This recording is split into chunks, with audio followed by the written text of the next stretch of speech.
Assalamualaikum warahmatullahi wabarakatuh. Waalaikumsalam warahmatullahi wabarakatuh.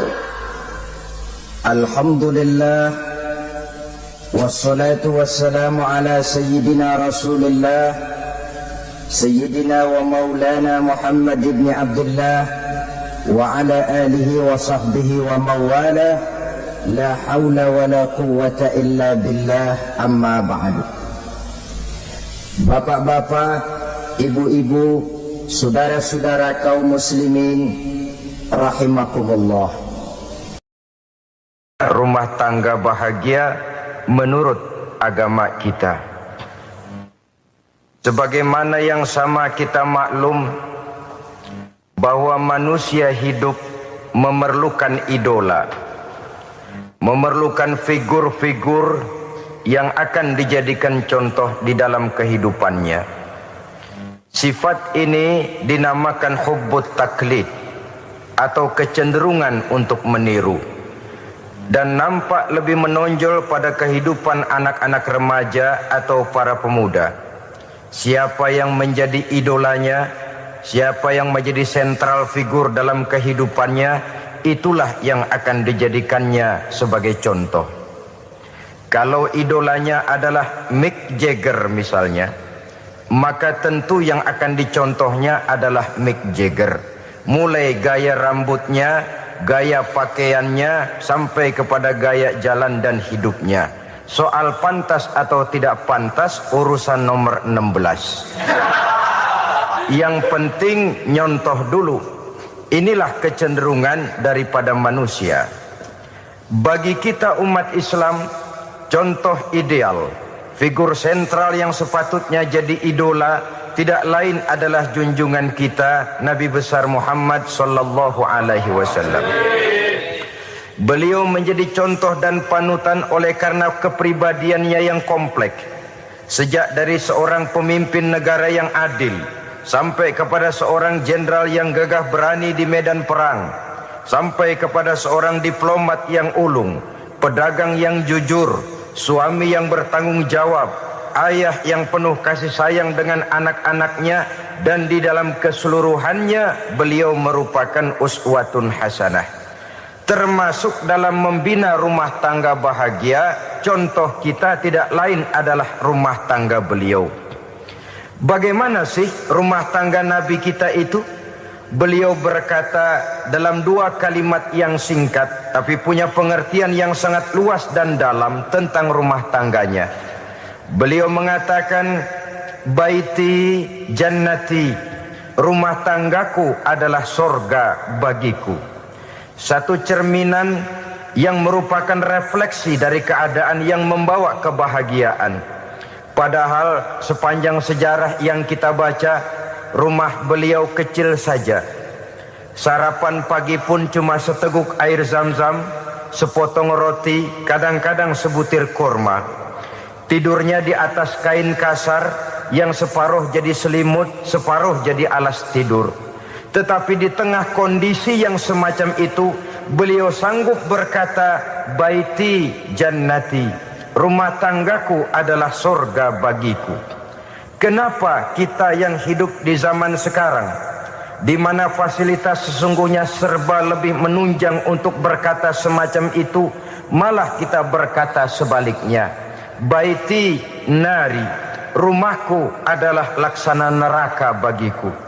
Padahal kalau dilihat, rumahnya pun kadang-kadang bertingkat, kendaraan serba berkilat, uang banyak berlipat-lipat, istri pun tak kurang cantik memikat, kadang-kadang jumlahnya 4. Tapi tiap hari kiamat tidak ada ketenangan dan ketentraman di rumah tangga. Saudara hadirin kaum muslimin rahimakumullah, mengapa Rasul sampai mengatakan baiti jannati, rumahku adalah laksana surga bagiku? Inilah pokok pembicaraan kita pada pertemuan kali ini. Sebagaimana yang kita maklum bahwa nikah dalam pandangan Islam bukan hanya sekedar untuk memenuhi kebutuhan biologis manusiawi, tidak hanya sekedar untuk memperkembangbiakkan keturunan, dan juga tidak pula untuk memperturutkan hawa nafsu. Lebih daripada sekedar itu, nikah dalam pandangan Islam merupakan ibadah. Oleh karena ibadah, maka seluruh tujuan ibadah, apakah dia bernama solat, apakah dia bernama puasa, zakat, sodako, haji dan lain sebagainya, seluruh daripada tujuan ibadah, target utamanya adalah mardhatillah atau keridhaan daripada Allah Subhanahu wa taala. Kalau nikah itu ibadah, maka sesungguhnya tujuan utama dari pelaksanaan suatu pernikahan tidak lain hanya untuk mencari keridhaan dari Allah Subhanahu wa taala.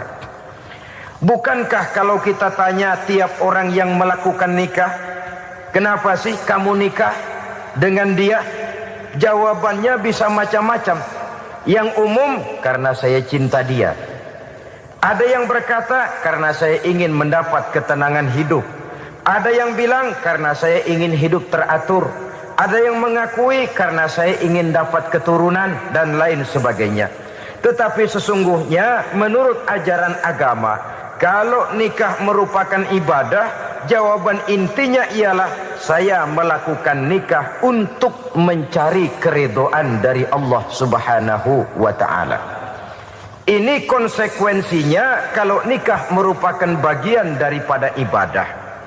Rumah tangga yang didirikan atas dasar mencari keridhaan Allah, maka akan diwarnai oleh nilai-nilai luhur daripada ajaran agama. Tanpa harta orang memang sulit untuk bahagia, tapi harta bukan jaminan orang lalu akan bahagia. Harta pada satu saat akan berakhir, kecantikan akan berkurang, pangkat dan jabatan akan sampai kepada batasnya. Tetapi agama, keyakinan, nilai-nilai iman, itulah pegangan kita yang kekal dan abadi. Sebab itu dalam surah Ar-Rum ayat ke-21 Allah Subhanahu wa taala menjelaskan, "Wa min ayatihi an khalaqalakum min anfusikum azwajan litaskunu ilaiha wa ja'ala bainakum mawaddatan wa rahmah." Dan di antara tanda-tanda kebesaran Allah, dijadikannya bagimu istri-istrimu dari diri kamu sendiri, litaskunu ilaiha, agar kamu bisa hidup tenang bersamanya, wa ja'ala bainakum mawaddatan wa rahmah, dan dijadikannya di antara kamu rasa cinta dan kasih sayang. Umumnya pernikahan terjadi karena mawaddatan wa rahmah ini, cinta dan kasih sayang. Atas dua dasar itulah rumah tangga didirikan orang. Atas dasar itulah seorang laki-laki dan seorang perempuan memadu janji untuk membagi suka dan duka dalam hidup ini secara bersama-sama. Namun kalau kita renungi ayat ini, Allah tidak hanya menjadikan cinta, tapi Allah juga menjadikan kasih sayang. Apa bedanya cinta dan kasih sayang? Apa bedanya mawaddatan warahmah ini? Saudara, mawaddah yang artinya cinta, itu sasarannya biasanya adalah jasmani, kecenderungan biologis. Itu akan berakhir. Orang yang mendirikan rumah tangga cuma karena kecenderungan biologis, cuma karena rasa cinta semata-mata, cinta biasanya terkait kepada keindahan. Betul apa benar? Biasanya orang mudah jatuh cinta kepada sesuatu yang punya nilai keindahan. Makanya anak muda jarang yang jatuh cinta sama nenek-nenek.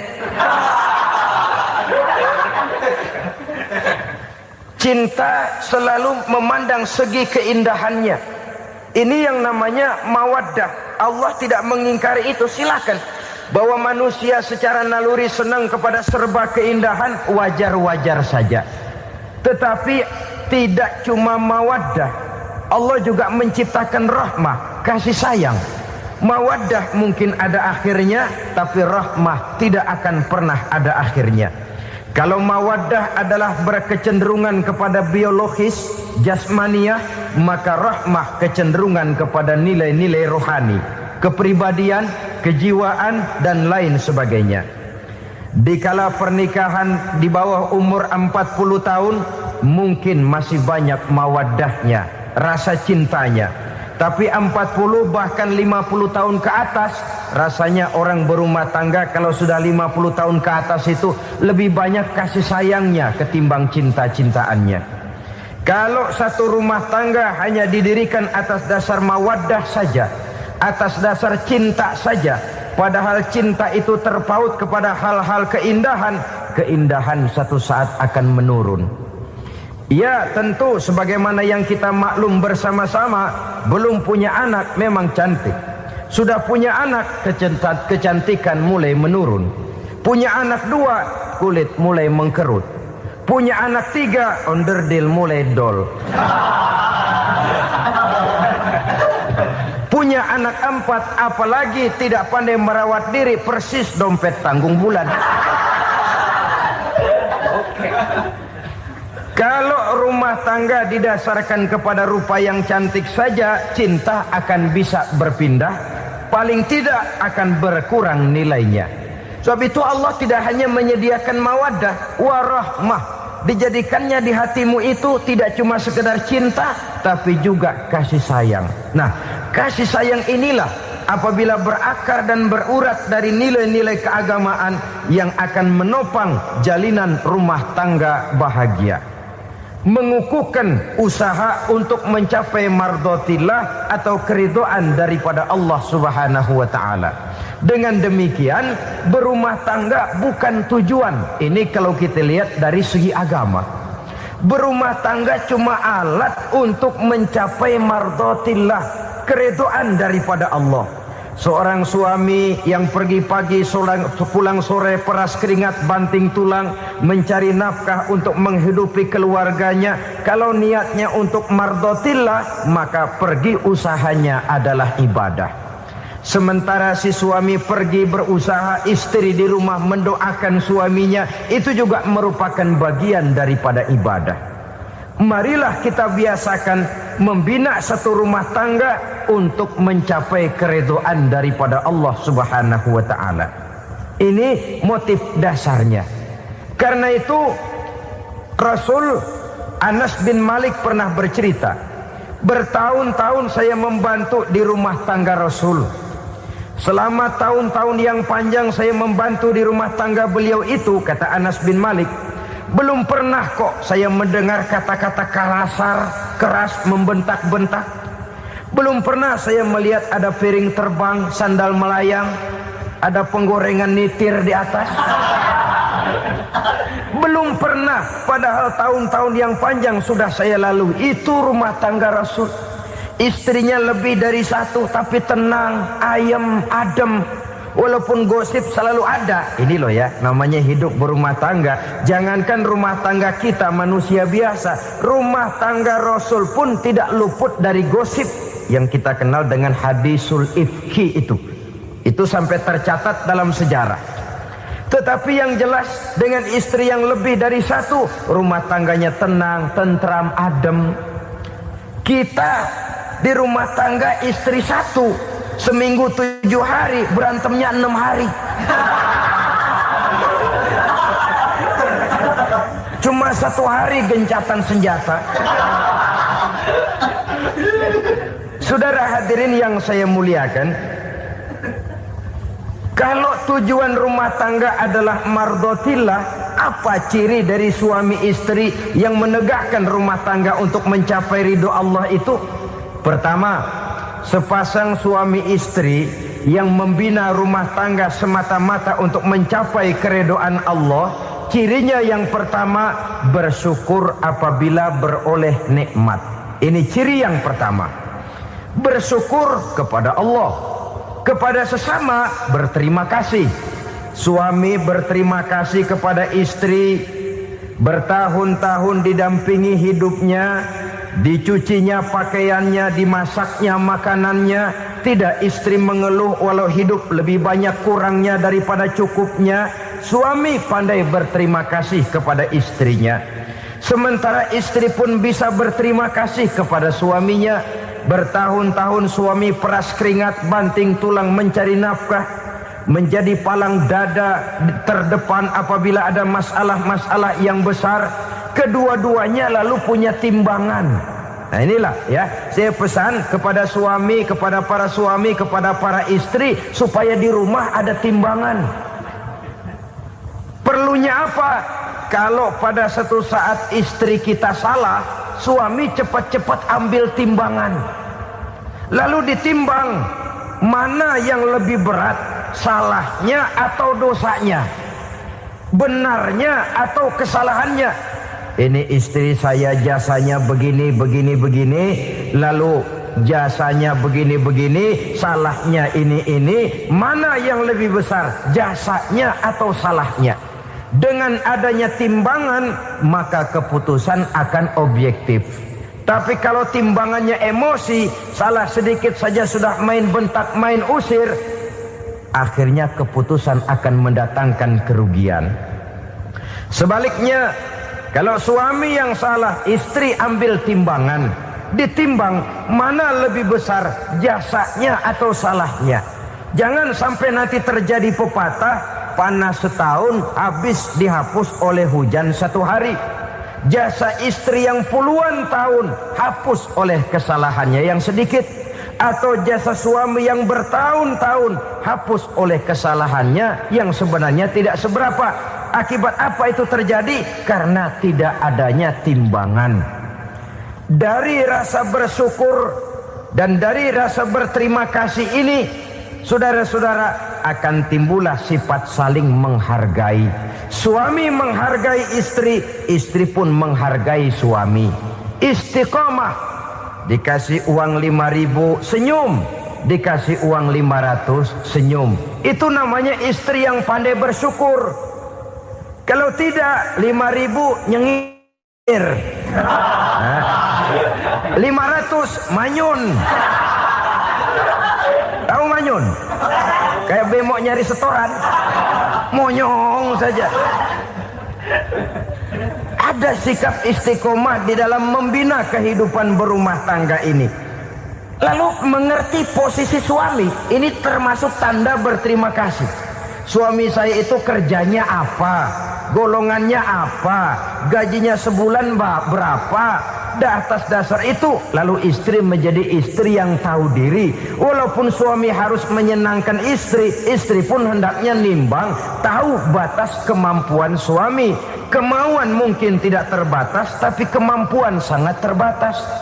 Kalau suami pegawai kecil, ya mintalah yang kecil-kecil.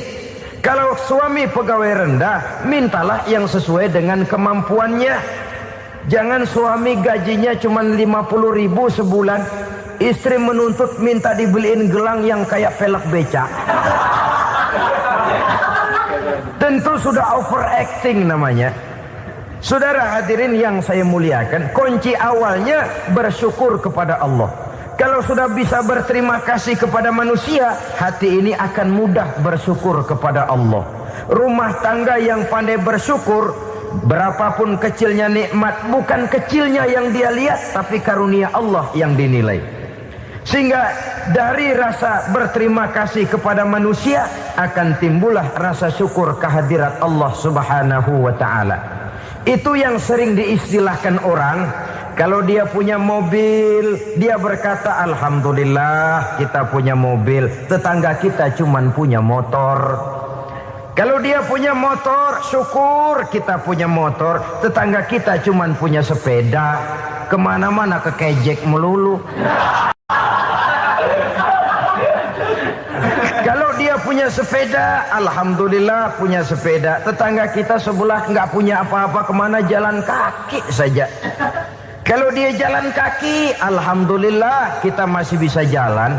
Tetangga kita sebelah lumpuh bertahun-tahun nggak kemana-mana. Kalau dia lumpuh, alhamdulillah kita masih hidup. Tetangga kita kemarin mati nggak balik lagi.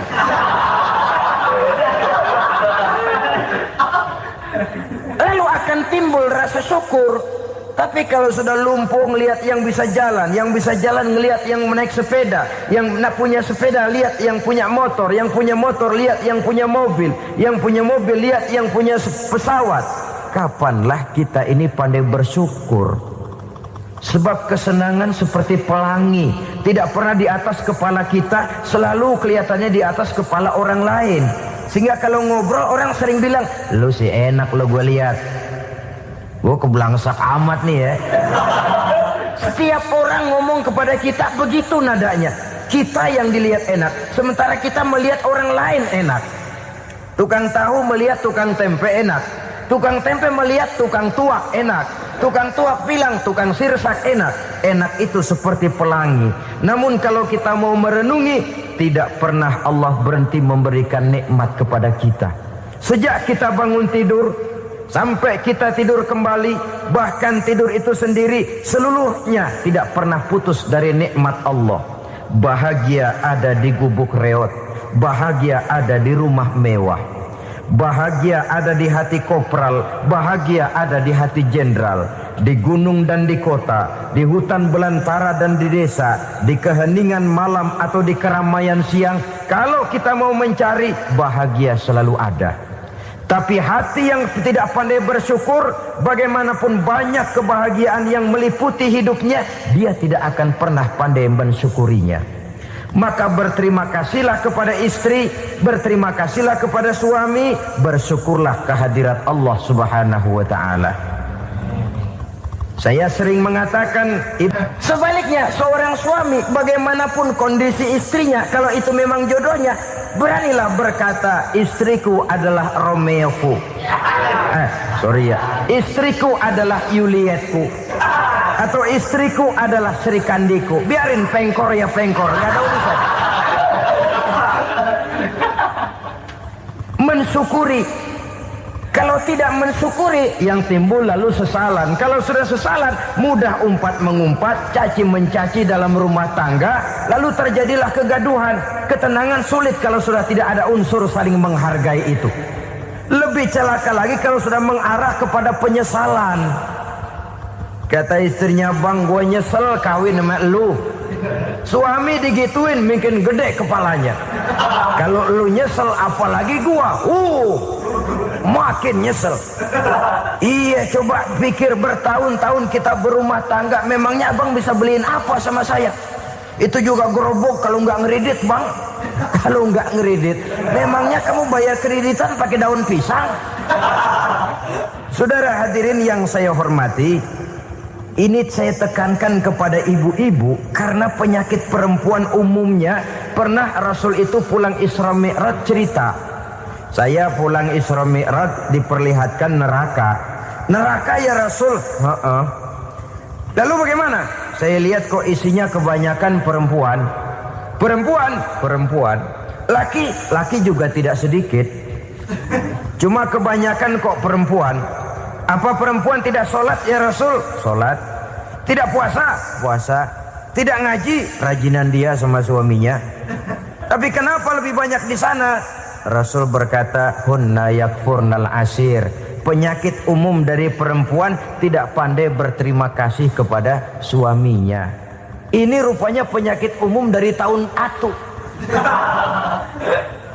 Saudara hadirin yang saya muliakan, jadi rumah tangga yang didirikan atas dasar mencapai ridho Allah, maka kelihatan dari pasangan suami istri menjadi orang yang pandai bersyukur terhadap nikmat. Bukankah dalam surah Ibrahim ayat 7 Allah berjanji, la in syakartum la azidannakum wa la in kafartum inna azabi lasyadid. Kalau kamu pandai bersyukur, aku tambah nikmatku. Kalau kamu ingkar, tidak mau bersyukur, azabku itu hebat dan pedih. Rumah tangga yang suami istrinya tidak bersyukur disiksa oleh perasaannya sendiri.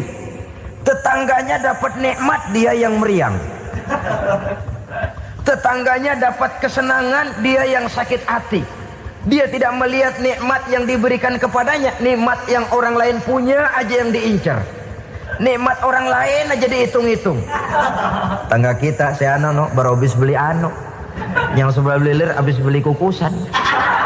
Cuma sekedar kukusan saja. Orang lain beli apa-apa jadi bahan diskusi di rumahnya. Orang lain saja yang diusut.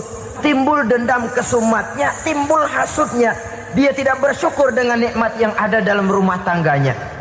isi rumah tangga semacam itu disiksa oleh perasaan hasutnya sendiri. Jauh dari kebahagiaan, kering hatinya, miskin jiwanya, merana batinnya. Kalau sudah ke sana, jauhlah rumah tangga dari pantulan sinar kebahagiaan. Saudara-saudara, kita lihat rumah tangga Rasul.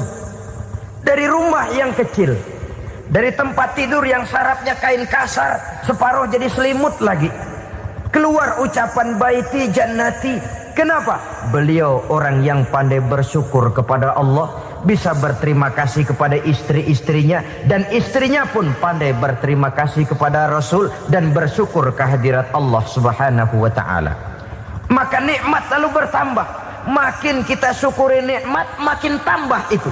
La azidannakum, janji Allah, pasti aku tambah nikmatku kepadamu jikalau kamu pandai mensyukurinya.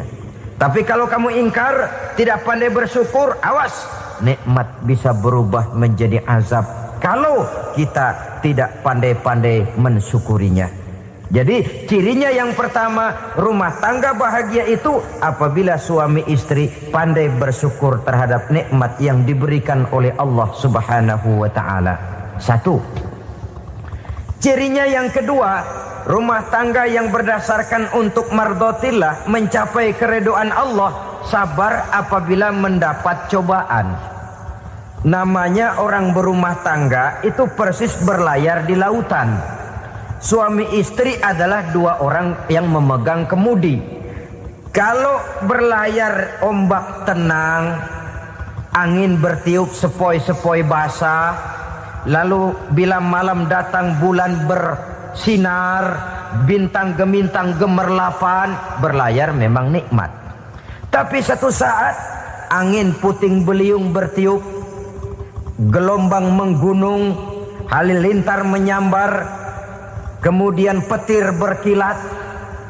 Kalau pada saat itu suami mau ngalor, istri mau ngidul, alamat perahu patah di tengah jalan, kandas di lautan sebelum sampai ke pantai yang akan ditujunya.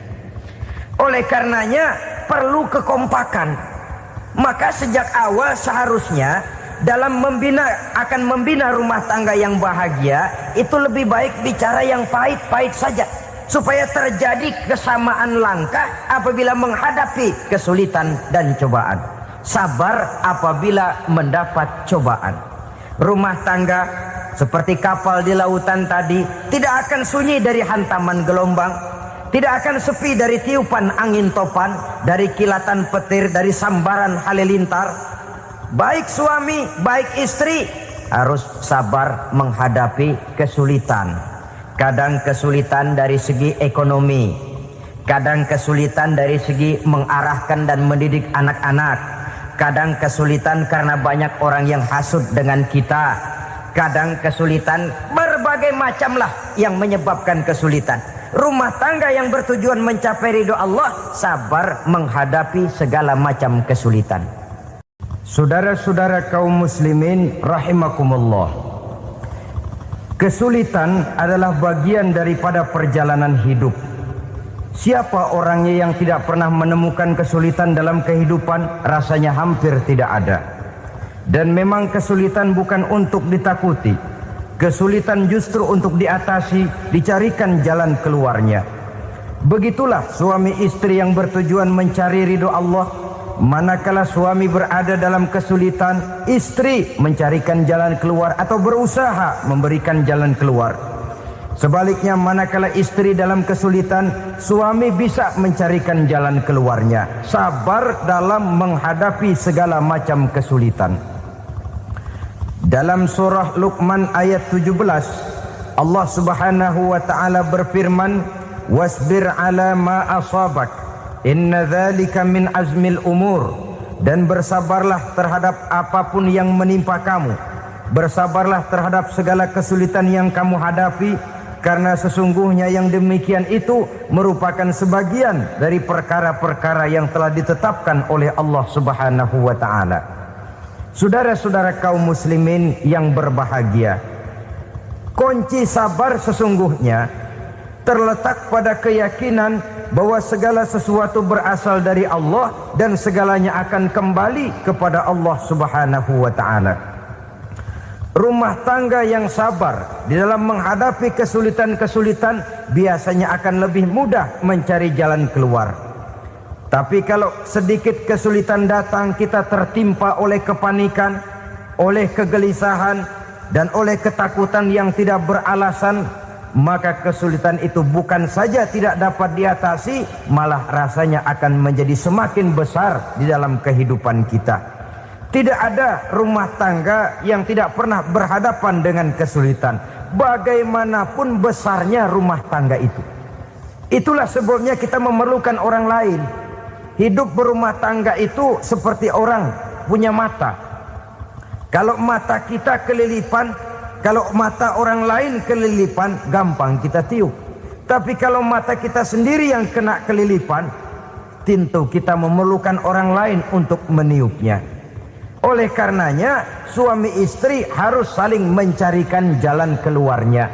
Walaupun kerjanya berbeda, suaminya pergi mencari nafkah, istrinya berdoa di rumah. Kalau perlu melakukan sholat duha, mendoakan agar usaha suaminya dimudahkan, dan begitu selanjutnya.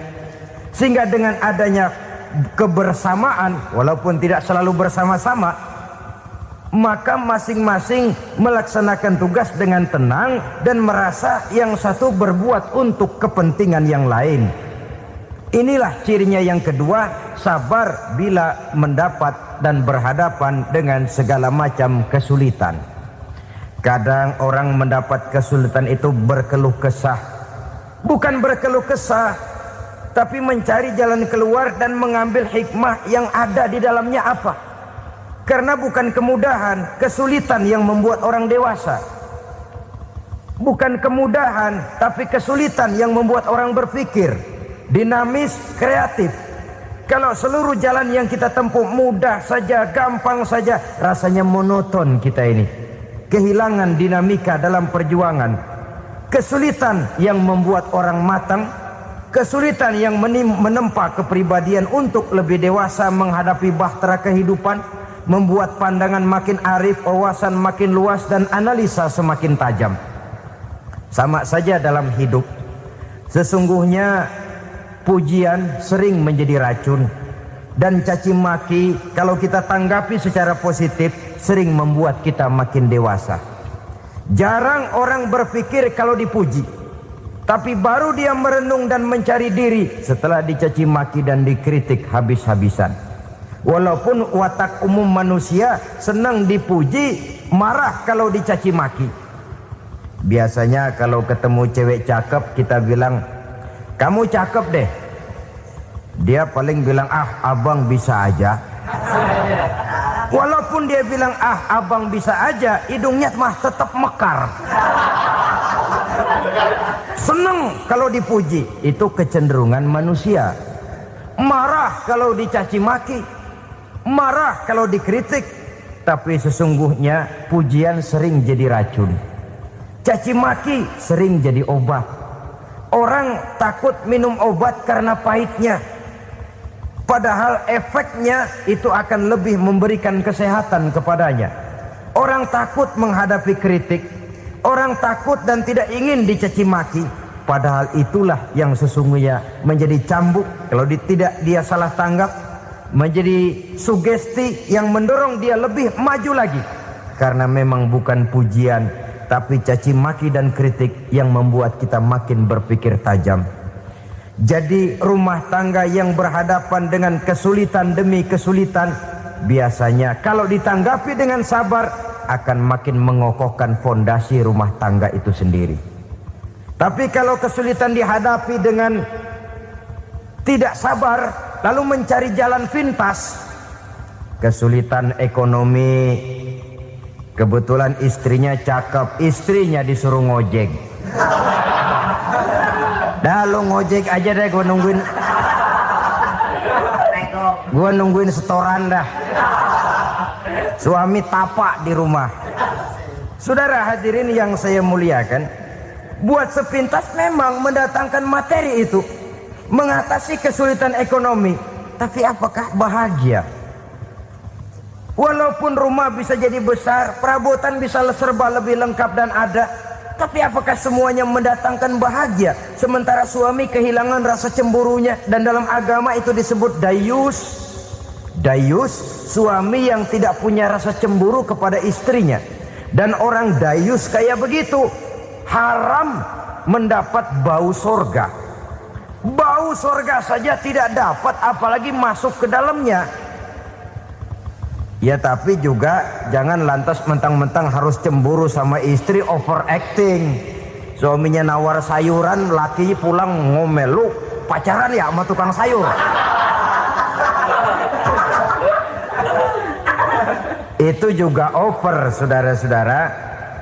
Kesulitan ekonomi diatasi dengan sabar. Sabar dalam arti berusaha dengan tidak mengambil jalan pintas, berusaha tetap berada di jalan yang diridhoi oleh Allah. Ini yang jadi problema ini rumah tangga sekarang ini, kesulitan ekonomi, di mana lapangan kerja sulit, di mana persaingan hidup tajam, sedangkan kita hidup ingin seperti orang lain. Kita mudah gelap mata, mudah picik pandangan, mudah sulit pertimbangan, lalu mengambil jalan pintas. Kadang menjual akidah, menjual keimanan. Kebetulan pendaringan kering, ada yang nawarin beras 3 liter sama supermi 2 bungkus. Hari Minggu diajak ke gereja mau. Itu iman kena beras 3 liter telap. Kesulitan ekonomi, saudara-saudara, sehingga Imam Ali pernah berkata, kadal fakru ayyakuna kufran. Kemiskinan memang mudah membawa orang kepada kekafiran, kepada perbuatan-perbuatan yang bisa mengundang kekafiran. Oleh karena itu dalam tamsil lain beliau berkata, kalau ada ular dan ada kemiskinan, kemiskinan yang saya getok lebih dulu, kemiskinan yang saya bunuh lebih dahulu. Karena kemiskinan mudah membawa orang kepada kekufuran. Bagaimanapun sulitnya ekonomi yang dihadapi dalam rumah tangga, percayalah satu saat jalan keluarnya mesti ada. Mesti ada. Jangan sampai mengambil jalan pintas yang membuat kita keluar dari jalan yang ditinjau dari segi kemasyarakatan pun mendatangkan aib, ditinjau dari kehormatan berkeluarga pun mendatangkan nista, ditinjau dari segi ekonomi pun barangkali tidak akan mendatangkan kelimpahan materi. Jalan pintas pada umumnya, saudara-saudara, hanya memberikan kenikmatan yang sekejap. Dan apalah itu artinya kalau harus mengorbankan kesenangan yang abadi dan kekal. Kadang-kadang mengorbankan anaknya sendiri, anaknya dikomersilkan. Pokoknya siapa yang nyamper lu berangkat aja dah. Asal pulang nenteng pisang sama jeruk sebongsang, orang tua udah anteng aja udah. Saudara hadirin yang saya muliakan, setiap kita selalu berhadapan dengan kesulitan. Karena itu rumah tangga yang bertujuan mencapai mardhatillah, mereka sabar dalam menghadapi kesulitan. Tidak ada beras, puasa saja, puasa sunnah. Puasa sunnah. Lapar tapi ada pahalanya, daripada tidak puasa lalu ngegerundel. Brengsek Tuhan, gue sembahyang melulu lapar juga. Sudah lapar tidak berpahala. Bukankah Rasulullah sendiri kalau pulang ke rumah Aisyah lalu berkata, ya Humairah, ada makanan hari ini? Ada makanan yang enggak ada bang. Alhamdulillah, kalau begitu saya puasa. Pulang dari mana-mana perut lapar, mau makan tidak ada makanan, bukan marah, bukan ngamuk, puasa. Maka boleh puasa sunnah, niatnya udah siang, jam 10, jam 11, asal dari pagi belum makan apa-apa. Niatnya jam 10, sah, dengan catatan dari pagi belum makan apa-apa. Jangan sudah sepiring setengah baru niat, itu lain. Itu ngojek namanya itu. Pengertian dalam kesulitan. Satu malam beliau pulang dari masjid agak larut. Habis ngajar banyak yang bertanya. Ketuk pintu, assalamualaikum. Assalamualaikum. 3 kali beliau memberi salam, tidak ada jawaban, tidak dibukakan pintu. Rupanya istri beliau lelah bekerja di waktu siang, tidurnya pules benar. Marahkah Rasul? Tidak. Beliau gelar sorban, tidur di depan pintu. Asraful anbiya wal mursalin ini, Rasul termulia ini, karena menghargai istrinya, tidur di depan pintu. Sampai Aisyah bangun sepertiga malam, terkejut buka pintu, suaminya ada di depan pintu. Beliau bangunkan. Ketika dibangunkan, Rasul lebih dulu berkata, maaf sayang, saya pulang terlambat. Sudah nggak dibukain pintu, tidur di depan, dibangunin, beliau duluan yang minta maaf. Pengertian. Kalau emosi, memang nggak dibukain pintu, tidur di depan. Begitu dibukain, yang enak kita tunjuk jidatnya.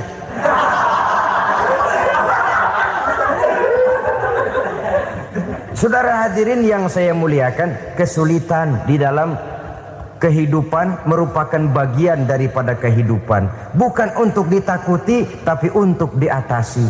Bukan untuk dihindarkan, tapi dicarikan jalan keluarnya. Hadapilah kesulitan dengan baik sangka kepada Allah, dengan lapang dada, dan dengan tetap bersabar menghadapinya. Kenapa? Karena tujuan kita mendirikan rumah tangga, mencapai ridho Allah. Kalau anak kita perjualbelikan, kalau istri kita komersilkan, kalau akidah kita jual untuk mempertahankan rumah tangga, bukankah makin jauh saja rumah tangga itu dari ridho Allah? Ini tujuan utamanya. Yang ketiga, rumah tangga yang bertujuan mardotillah itu, suami istri yang merupakan fondasi di rumah tangga, suami sebagai pemimpin, istri sebagai pembina, selalu musyawarah dalam menyelesaikan persoalan. Walaupun istri ditakdirkan sebagai pemimpin dan suami sebagai pemimpin dan istri yang dipimpin, tapi agama menganjurkan musyawarah. Jangan mentang-mentang istri nyari duit, suami nyari duit, lalu menteleng. Segalanya mau diktator, segalanya mau sendiri. Rumah tangga yang bertujuan mencapai ridho Allah selalu didirikan atas dasar musyawarah. Sehingga apabila sesuatu itu dihasilkan dari suasana musyawarah, tidak akan melahirkan penyesalan di belakang hari. Kalau tidak berjalan menurut seleranya masing-masing, belakangan timbul penyesalan, akhirnya main salah menyalahkan. Kalau sudah saling salah menyalahkan, itu artinya sudah saling mengungkit kekurangan masing-masing. Akibatnya tidak ada lagi saling menghargai. Jadi dengan demikian musyawarah di dalam menyelesaikan persoalan. Menghadapi kesulitan ekonomi, musyawarah. Menghadapi kenakalan anak, musyawarah. Akan membeli ini dan itu, sebaiknya juga musyawarah. Kalau merupakan hasil musyawarah, maka saudara-saudara hasilnya pun akan dihadapi oleh bersama. Enak rasakan bersama, tidak enak rasakan bersama. Kenapa? Tadinya musyawarahnya bersama-sama juga. Lah kalau hasil sendirian, giliran enak mungkin yang satu mau ikut, giliran tidak enak yang satu nuding. Gua kata juga apa? Kan begitu akibatnya kalau tidak berdasarkan musyawarah lebih dahulu. Maka insya Allah hasil musyawarah ini setidaknya tidak akan mendatangkan sesalan di belakang hari nantinya. Saudara-saudara kaum muslimin rahimakumullah, ciri yang keempat, sepasang suami istri yang bertujuan mencapai ridho Allah dalam upaya mencapai rumah tangga bahagia itu tawakal apabila mempunyai rencana. Tawakal berserah diri kepada Allah. Bukan berserah diri dalam artian mutlak yang mengarah kepada fatalism atau predestination. Kita sering mengartikan tawakal secara salah. Belum apa-apa sudah menyerahkan diri kepada Allah. Memang semuanya terjadi menurut maunya Allah dah. Gak usah ngapa-ngapain, bagaimana Tuhan aja dah. Lapar juga nggak usah makan, kalau takdirnya kenyang pan kenyang. Ya udah lapar terus kita. Makan dulu perkara nanti kenyang apa tidak, itu baru tawakal. Kalau sakit ke dokter, soal sembuh atau tidak baru tawakal. Artinya usaha itu ada. Setelah suami berusaha, istri berusaha, selebihnya tawakal. Apa perlunya tawakal? Apabila berhasil tidak lupa daratan, apabila berhasil tidak lupa diri, apabila gagal tidak putus asa. Sehingga dengan demikian dari tawakal ini lahirlah pondasi yang kokoh membina rumah tangga yang bahagia dalam upaya mencapai keridhaan daripada Allah Subhanahu wa taala. Apapun yang kita laksanakan di rumah tangga, tujuan intinya tetap untuk mencapai keridhaan Allah. Beli kendaraan untuk mencapai ridho Allah, lalu dipakai ngaji, dipakai ke masjid dan sebagainya. Beli peralatan rumah tangga untuk mencapai ridho Allah. Mendidik anak untuk mencapai ridho Allah, membantu keluarga untuk mencapai ridho Allah, dan begitu selanjutnya. Tawakal apabila mempunyai rencana. Kemudian cirinya yang kelima, suami istri yang bertujuan mencapai ridho Allah selalu mempererat silaturahmi. Sebab seperti sudah saya sampaikan pada pertemuan terdahulu, dalam berumah tangga itu ada orang tua, ada mertua. Itu cuma perbedaan istilah, tapi hakikatnya adalah sama.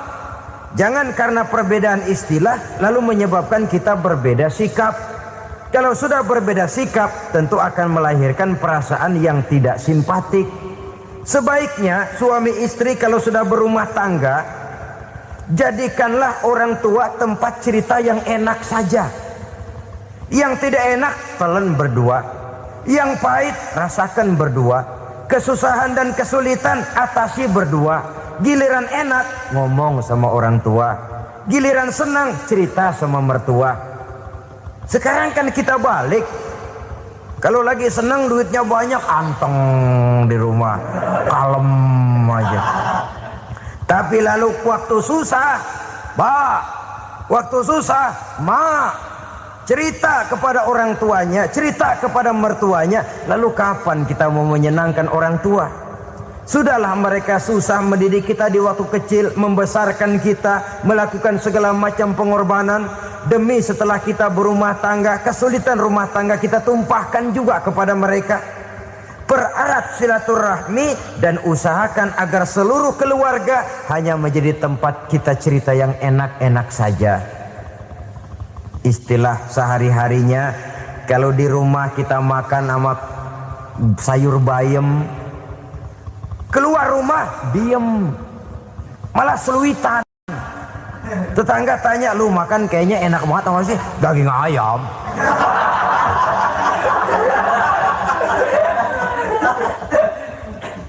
Lalu tetangga kan akan berbisik, itu makannya tuh orang enak bener ya, rumah tangganya tiap hari makan sama daging ayam.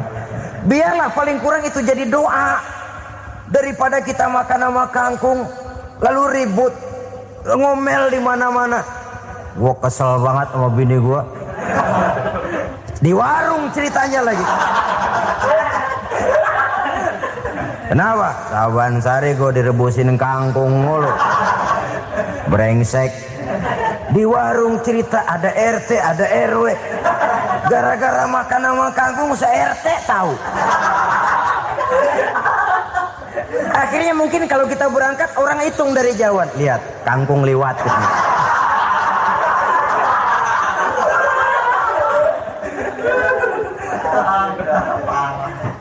Bisa menjaga yang disebut security informasi, rahasia rumah tangga. Bahkan pernah saya berikan contoh karena ingin menghargai. Suami beliin kain batik buat istrinya. Istri tahu begitu sepintas, nih kain jelek nih. Tapi karena mau menyenangkan suaminya, dia bohong. Bagaimana bu, kain yang bapak beliin? Aduh bagus bener pak, bagus sekali itu kain. Warnanya pak emang yang model begitu tuh. Tetangga kita mana ada yang pakai kain begitu pak. Ya emang nggak ada, jelek. Menghargai. Sebab kalau waktu itu si istri jujur, yang timbul sakit hati suami. Bagaimana bu kain yang saya beliin? Goblok lo. Kain begitu dibeliin di pasar juga banyak 1.400, campur odol lagi. Sudahlah suami punya niat baik, sampai rumah digoblok-goblokin, tidak ada lagi rasa saling menghargainya. Begitu pentingnya mempererat silaturahmi ini, sampai Nabi berpesan, isnani la yanzurullahu ilaihima yaumal qiyamah qati'ur rahim wa jarus su'. Ada dua golongan manusia yang di akhirat nanti tidak akan dilihat oleh Allah, tidak akan diopeni oleh Allah, didiemin aja. Siapa mereka? Pertama, orang yang suka memutuskan silaturahmi. Yang kedua, tetangga yang jahat dengan tetangganya. Dua golongan manusia ini, pemutus silaturahmi, kemudian juga tetangga yang jahat dengan tetangganya, ini tidak akan dipandang oleh Allah di hari akhirat nanti. Jadi pererat silaturahmi, sebab kita ini zon politikan, makhluk yang bermasyarakat, yang tidak bisa hidup sendirian. Setiap kita memerlukan orang lain. Kita disebut kaya karena ada yang miskin. Kita disebut alim karena ada yang awam. Kita disebut berkuasa karena ada rakyat jelata. Tanpa rakyat tidak ada penguasa. Tanpa yang miskin tidak ada orang kaya. Kalau tidak ada yang jelek, siapa yang bilang cakep? Karena ngimbangi. Saudara hadirin, atas dasar ini mestinya kita selalu bersyukur dalam segala posisi. Tidak lalu salah terima kepada karunia yang diberikan Allah kepada kita. Saudara hadirin yang saya hormati, pererat silaturahmi, jadikan orang-orang tua kita tempat kita cerita yang enak-enak saja. Yang tidak enak, telan sendiri, usahakan sendiri, carikan jalan keluarnya sendiri. Setidaknya ya diam sajalah. Kalau belum bisa membalas budi baik orang tua, setidaknya jangan menyakiti hati orang tua kita. Sudah lelah dan payah dia mengasuh kita, membesarkan kita, merawat kita. Demi setelah kita berumah tangga, seluruh kesulitan kita bawa lagi kepadanya. Karena itu buat para istri juga ini perhatian. Kalau dimarahi suami, jangan cepat-cepat pulang ke rumah orang tuanya. Nggak boleh diomelin dikit, main buntal aja. Gua pulang dah. Pulang. Sampai sana cerita habis-habisan, dikucek kejelekan suaminya. Nanti 2-3 hari balik aja lagi. Kan nggak lucu jadinya. Saudara hadirin, begitu juga suami. Mencaci maki habis istrinya, 2-3 hari baik aja lagi.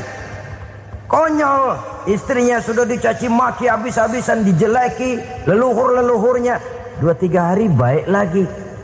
Mesraan lagi. Kata bininya dalam hati, gua lu jelekin juga, lu pakai juga, payah.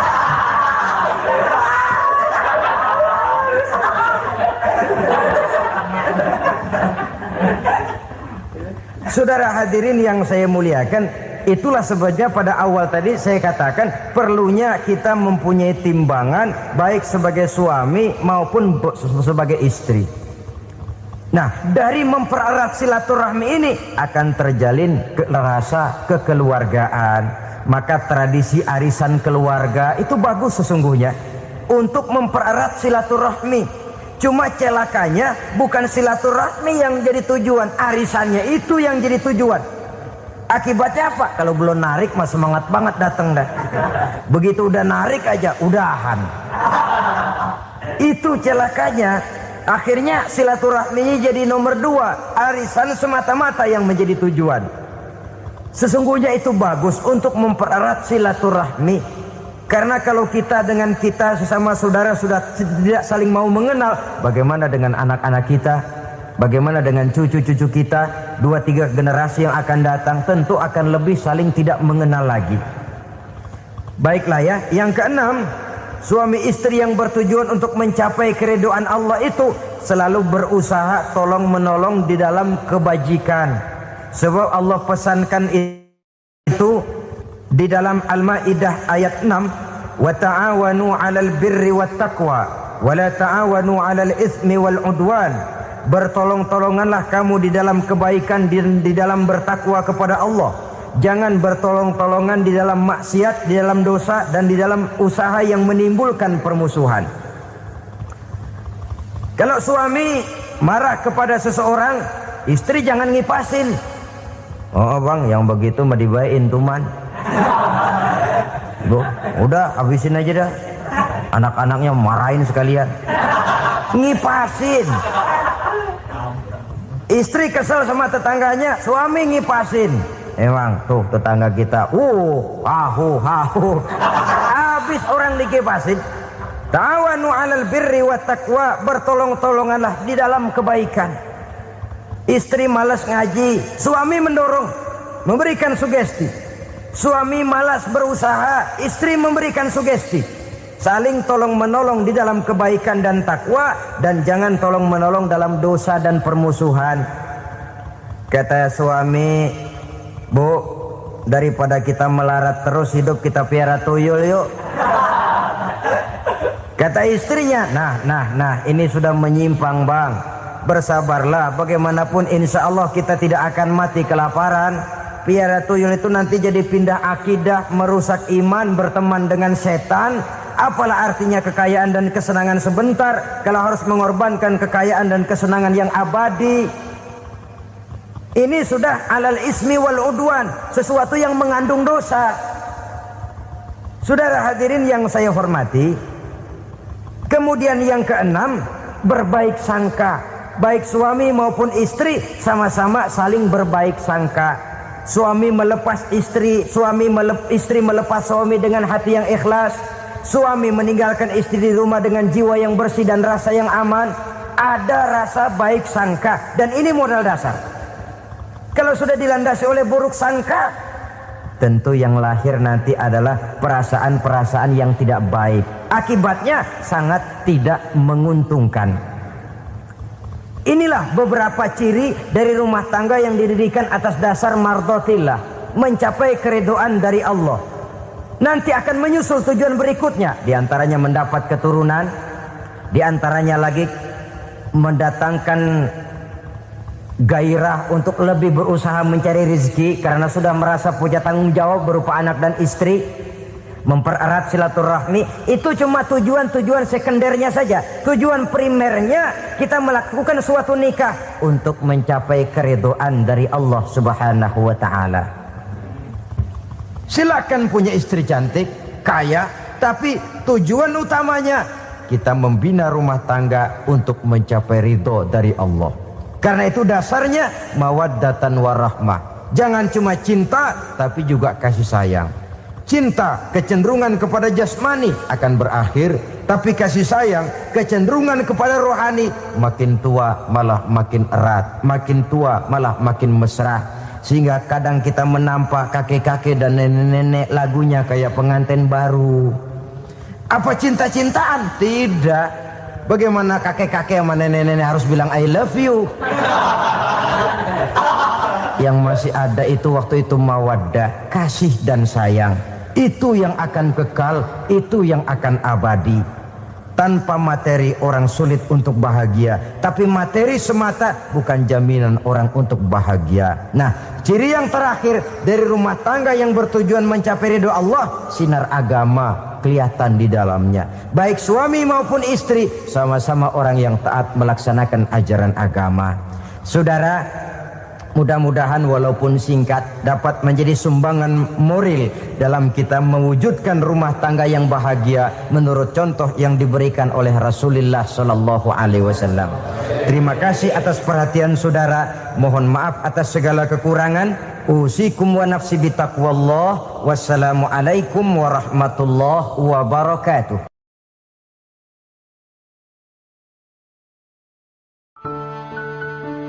Assalamualaikum warahmatullahi wabarakatuh. Bismillahirrahmanirrahim. Alhamdulillahi rabbil alamin. Wassalatu wassalamu ala ashrafil anbiya'i wal mursalin wa ala alihi wa sahbihi ajma'in, amma ba'du. Saudara-saudara kaum muslimin rahimakumullah, salah satu dari misi Islam ialah mengangkat harkat dan martabat manusia yang sebelumnya dibedakan oleh warna kulit, oleh suku bangsa dan bahasa. Seluruhnya diikat dengan satu akidah, menghilangkan perbedaan akibat warna kulit, suku bangsa, dan bahasa. Termasuk dalam upaya itu betapa Islam telah mengangkat harkat dan martabat kaum wanita. Maka pada pertemuan kali ini kita akan membicarakan tentang peranan wanita sepanjang pandangan agama. Sebelum Islam datang, nasib perempuan nyaris hanya berputar di segitiga saja. Dapur, sumur, kasur. Kasur, sumur, dapur. Seolah-olah wanita terpaut dengan 3 itu tadi. Seolah-olah wanita tidak bisa berbuat lebih banyak daripada itu. Bahkan di tengah masyarakat jahiliyah, bayi perempuan mendatangkan aib sehingga mereka lalu dikubur hidup-hidup. Maka datang Islam dengan tegas mencanangkan satu revolusi yang mengangkat harkat dan martabat kaum wanita. Nabi bersabda, "An-nisa'u imadul bilad, iza saluhat saluhal bilad, wa iza fasadat fasadal bilad." Wanita adalah tiang negara. Jikalau baik wanita, baiklah negara. Jikalau rusak wanita, hancurlah negara. Dalam berbagai ayat Al-Quranul Karim menjelaskan tentang wanita dan peranannya. Al-Quran bercerita tentang Siti Hawa. Al-Quran bercerita tentang anak perempuan Nabi Adam, Iklimah dan Labuda yang menyebabkan Habil dan Qabil saling berbunuh-bunuhan.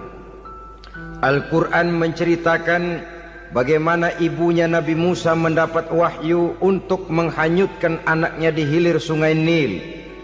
Al-Quran bercerita tentang Siti Maryam, ibu daripada Nabi Isa.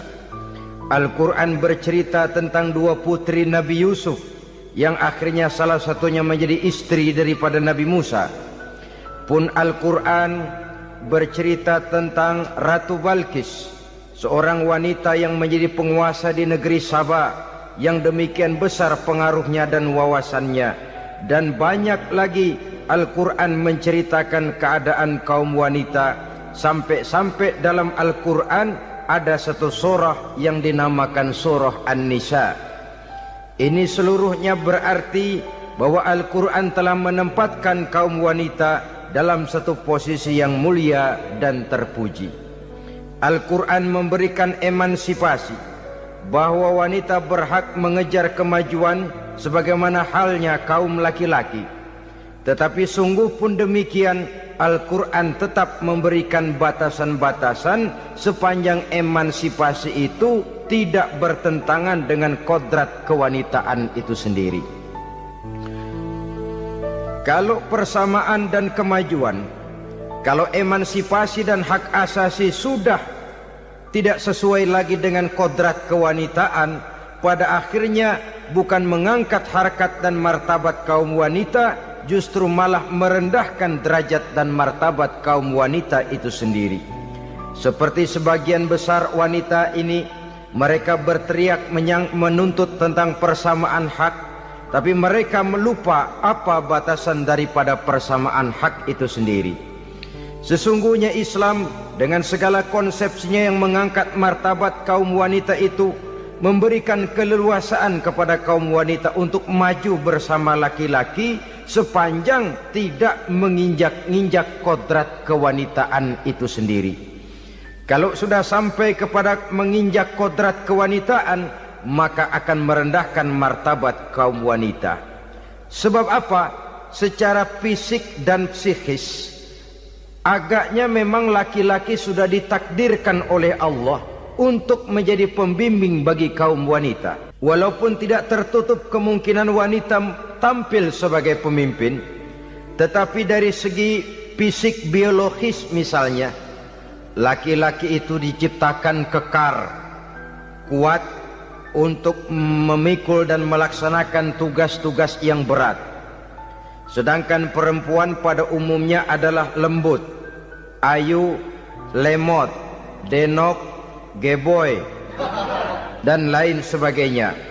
Maka kalau kita baca sejarah, Allah itu belum pernah mengutus rasul perempuan.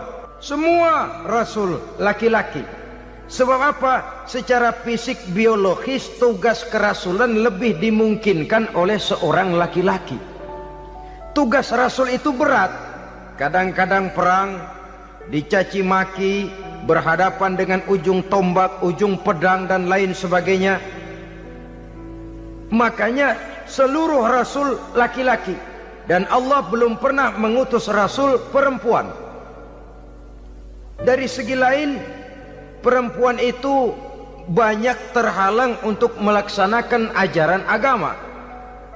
Misalnya 1 minggu dalam sebulan perempuan itu terkena cuti khusus, mengalami masa menstruasi, tidak sholat, tidak puasa, tidak melaksanakan ajaran agama yang tidak dibolehkan pada saat menstruasi itu.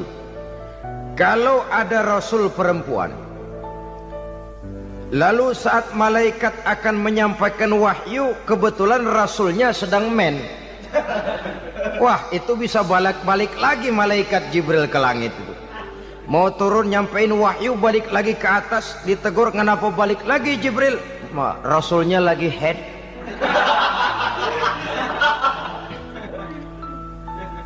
Atau pada saat agama dalam bahaya, agama dalam hinaan, agama dalam ancaman, rasulnya perempuan kebetulan sedang hamil besar. Apa lalu perang ditunda? Pengumuman perang ditunda saja sampai rasul melahirkan. Tentu lebih tidak mungkin lagi. Secara fisik biologis, laki-laki lebih memungkinkan untuk melaksanakan tugas kerasulan ini. Maka seluruh rasul yang diutus Allah adalah laki-laki.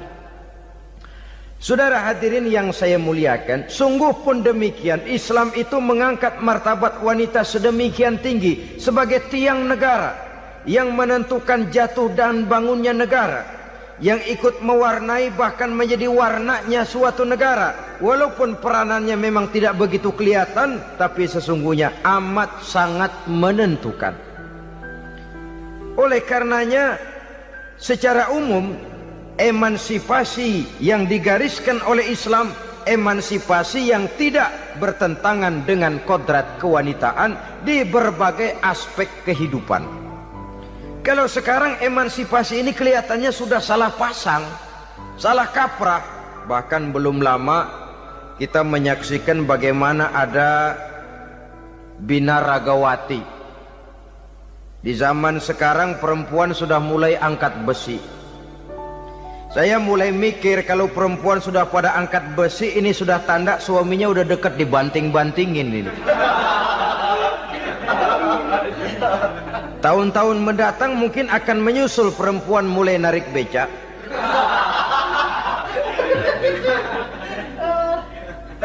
Nampaknya kan sudah tidak lagi mengindahkan kodratnya sebagai wanita. Ada olahraga yang hanya pantas dikerjakan oleh laki-laki. Oleh karena itu pada kesempatan ini kita akan mencoba melihat peranan wanita dari berbagai dimensinya. Yang pertama, peranan wanita sebagai istri. Adalah Rasul memilih istri pertamanya Sayyidatuna Khadijah radhiyallahu anha.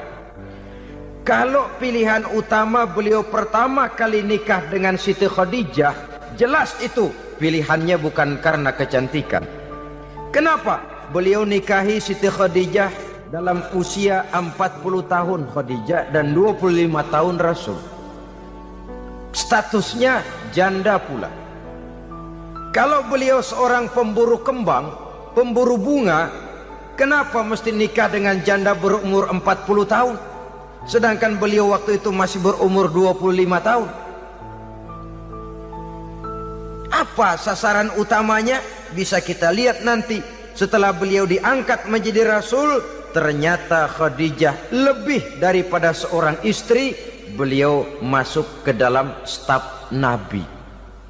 Orang lain beliau belum beriman, beliau malah beriman lebih dahulu sebagai perempuan pertama yang masuk Islam. Orang lain memusuhi Nabi, beliau malah mengorbankan hartanya untuk membantu perjuangan Nabi. istri setia semacam ini dengan peranannya sebagai istri yang sedemikian rupa memberikan andil yang sangat besar bagi kesuksesan dan keberhasilan seorang suami. Sebaliknya, seorang istri bisa mempengaruhi suaminya. Seorang suami yang jujur, polos, lugu, sederhana bisa jadi koruptor ulung kalau didorong-dorong oleh istrinya.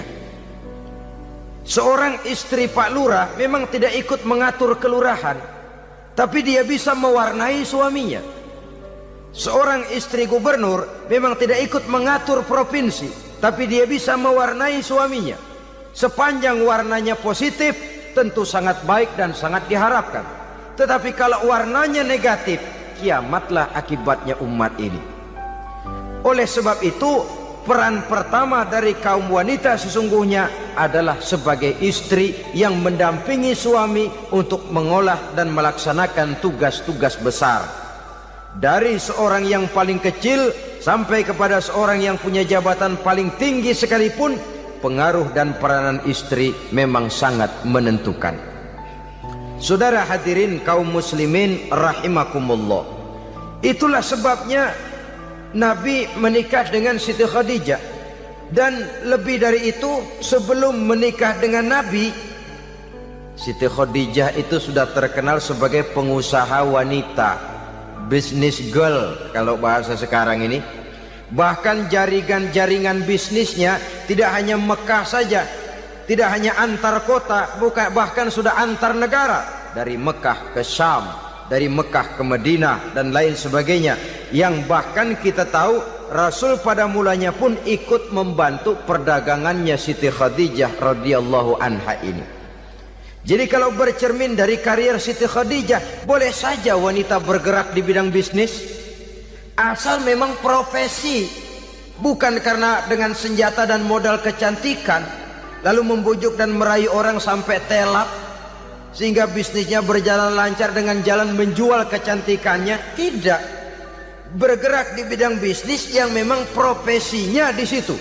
Tidak ada salahnya. Bisa saja perempuan menjadi business girl seperti yang dicontohkan oleh Siti Khadijah radhiyallahu anha ini.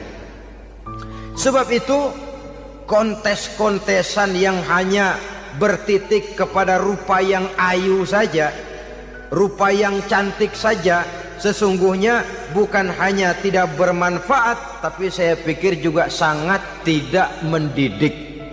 Yang mengajar anak-anak remaja putri kita untuk berlomba-lomba hidup dalam kepalsuan.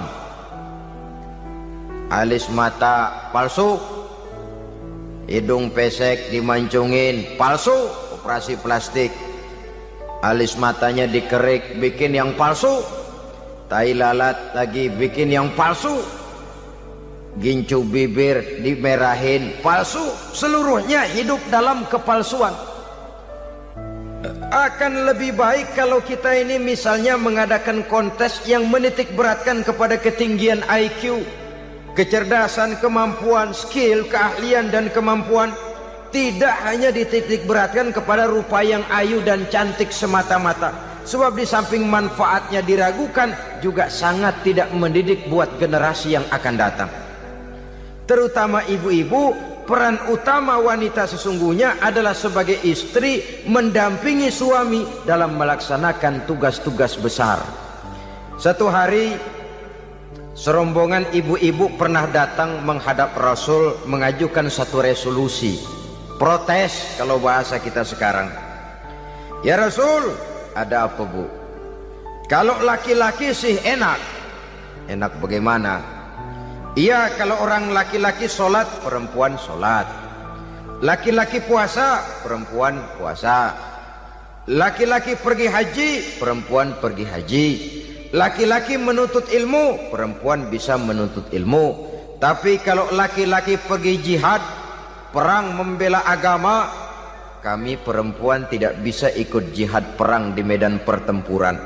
Padahal pahala jihad sangat besar dan kami ingin mendapat pahala jihad. Tidak adil kalau begini ya Rasul, izinkan kami pergi jihad.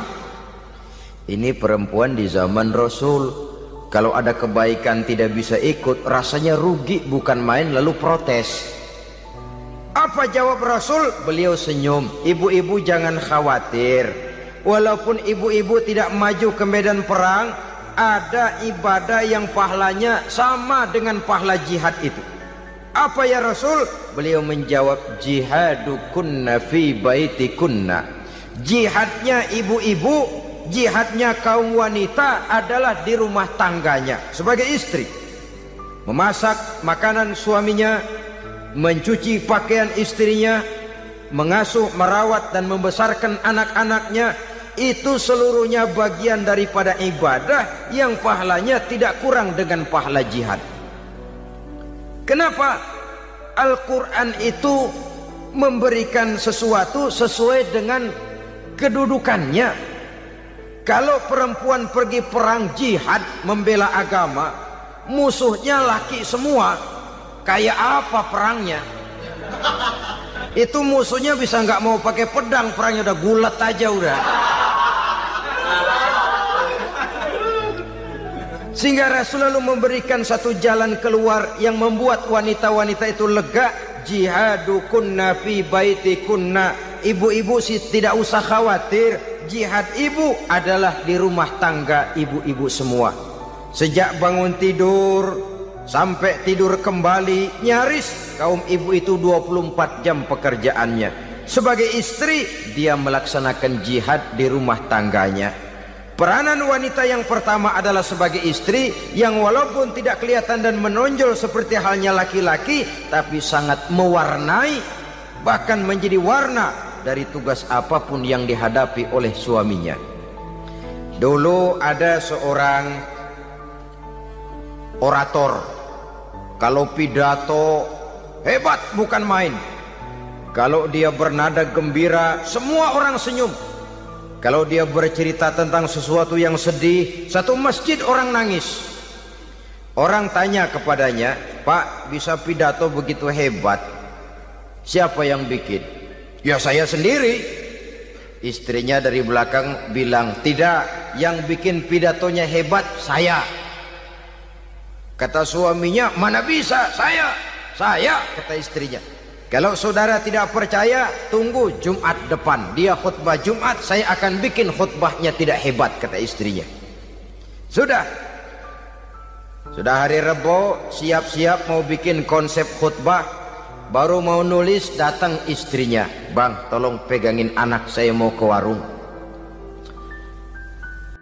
Mau bikin konsep lagi, kata istrinya, Bang, tolong ini, tolong itu, tolong ini. Sampai mau berangkat khutbah Jumat, khutbah belum selesai dibikin. Begitu naik mimbar, kehabisan bahan. Sudah 10 menit masih ama ba'du.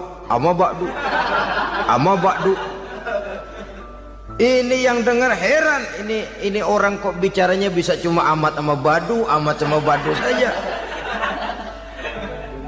Di situ kelihatan saudara-saudara betapa peran serta istri yang walaupun tidak kelihatan oleh pandangan mata yang zahir, tapi teramat sangat menentukan. Sekali lagi, tidak ada seorang suami bisa sukses jadi apapun dia tanpa peran serta istrinya di rumah. Tidak ada kemajuan yang bisa diperoleh kalau tidak karena peran serta istrinya di rumah. Tidak ada kesuksesan yang bisa diraih tanpa keikutsertaan daripada istrinya di rumah. Walaupun suaminya yang dikenal orang, suaminya yang dipuji orang, suaminya yang disanjung orang, bagian besar tetaplah saham dan andil daripada istrinya yang di rumah itu. Ini makna an-nisa imadul bilad. Wanita adalah tiang negara. Jikalau baik wanita, baik negara. Jikalau rusak wanita, hancur negara. Karena wanita, negeri Sabah menjadi terkenal, tentram, aman, wawasan politiknya luas. Seorang semacam Cleopatra bisa menaklukkan Julius Caesar.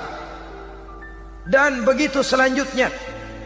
Banyak cerita-cerita betapa wanita yang berperan di belakang layar ini bahkan bisa menggoyangkan negara. Bahkan yang paling dekat saja contoh dengan kita, Senator Gary Hart. Saudara masih dengar tentu itu. Betapa harus terpaksa mengundurkan diri dari pencalonan presiden Amerika karena kasusnya dengan Donna Rice itu, dengan hostess itu.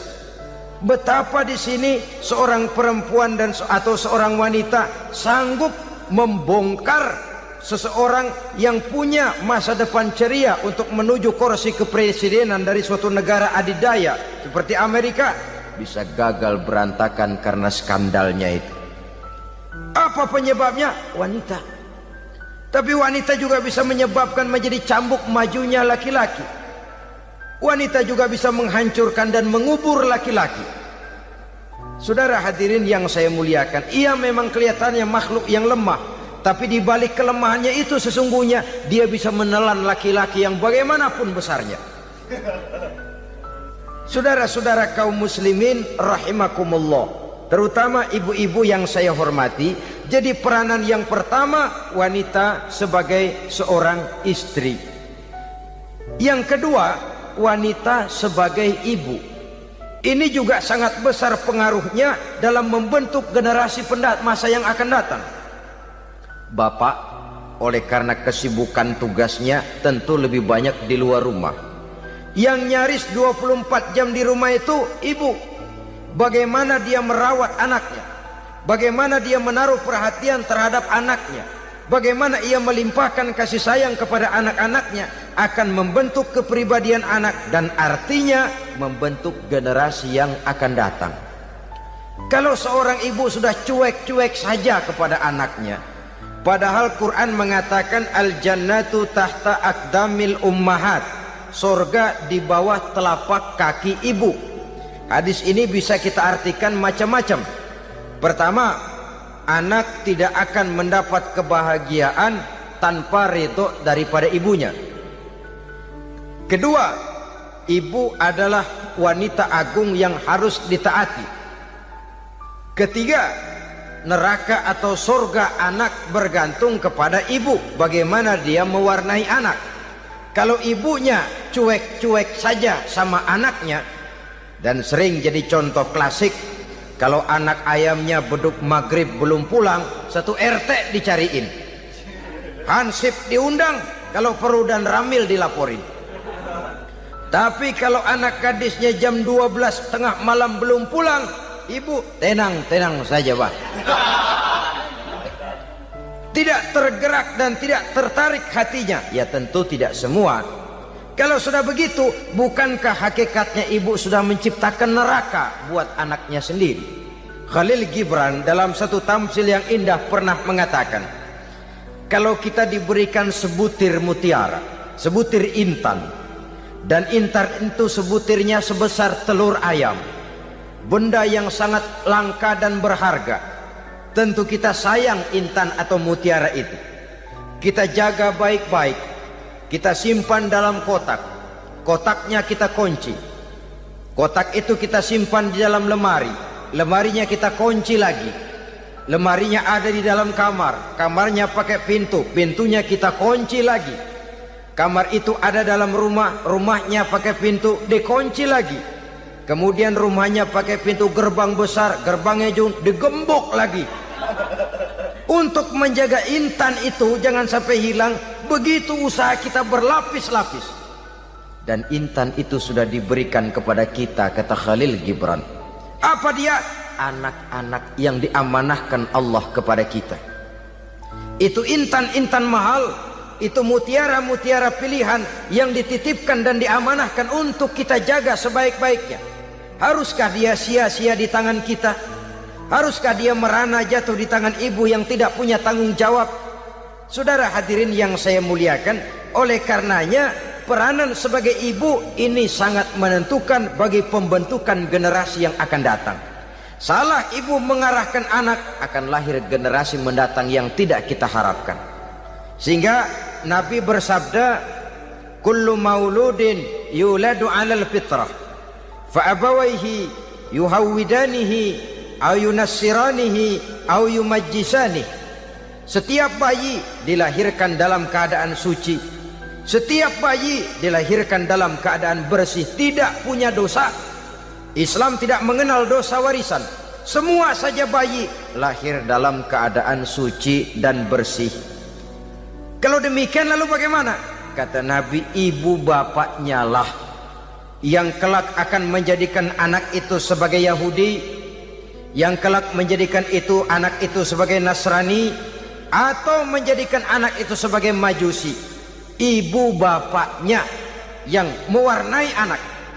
Ibaratnya anak itu kertas putih, mau ditulis tinta hijau warnanya hijau, mau ditulis tinta merah warnanya merah, mau ditulis tinta hitam pun warnanya hitam.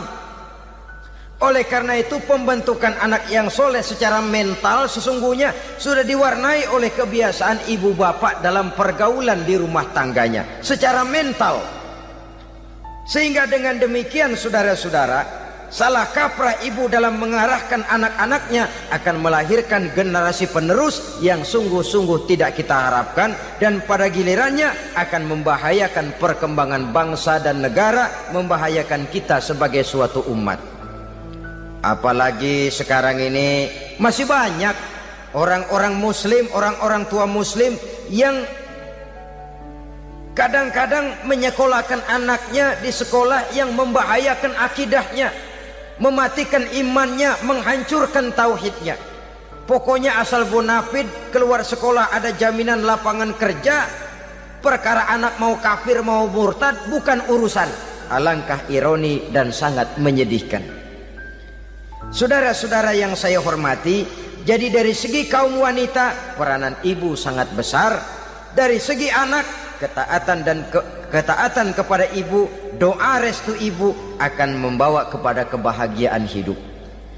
Doa ibu mustajabah, kutukan ibu manjur.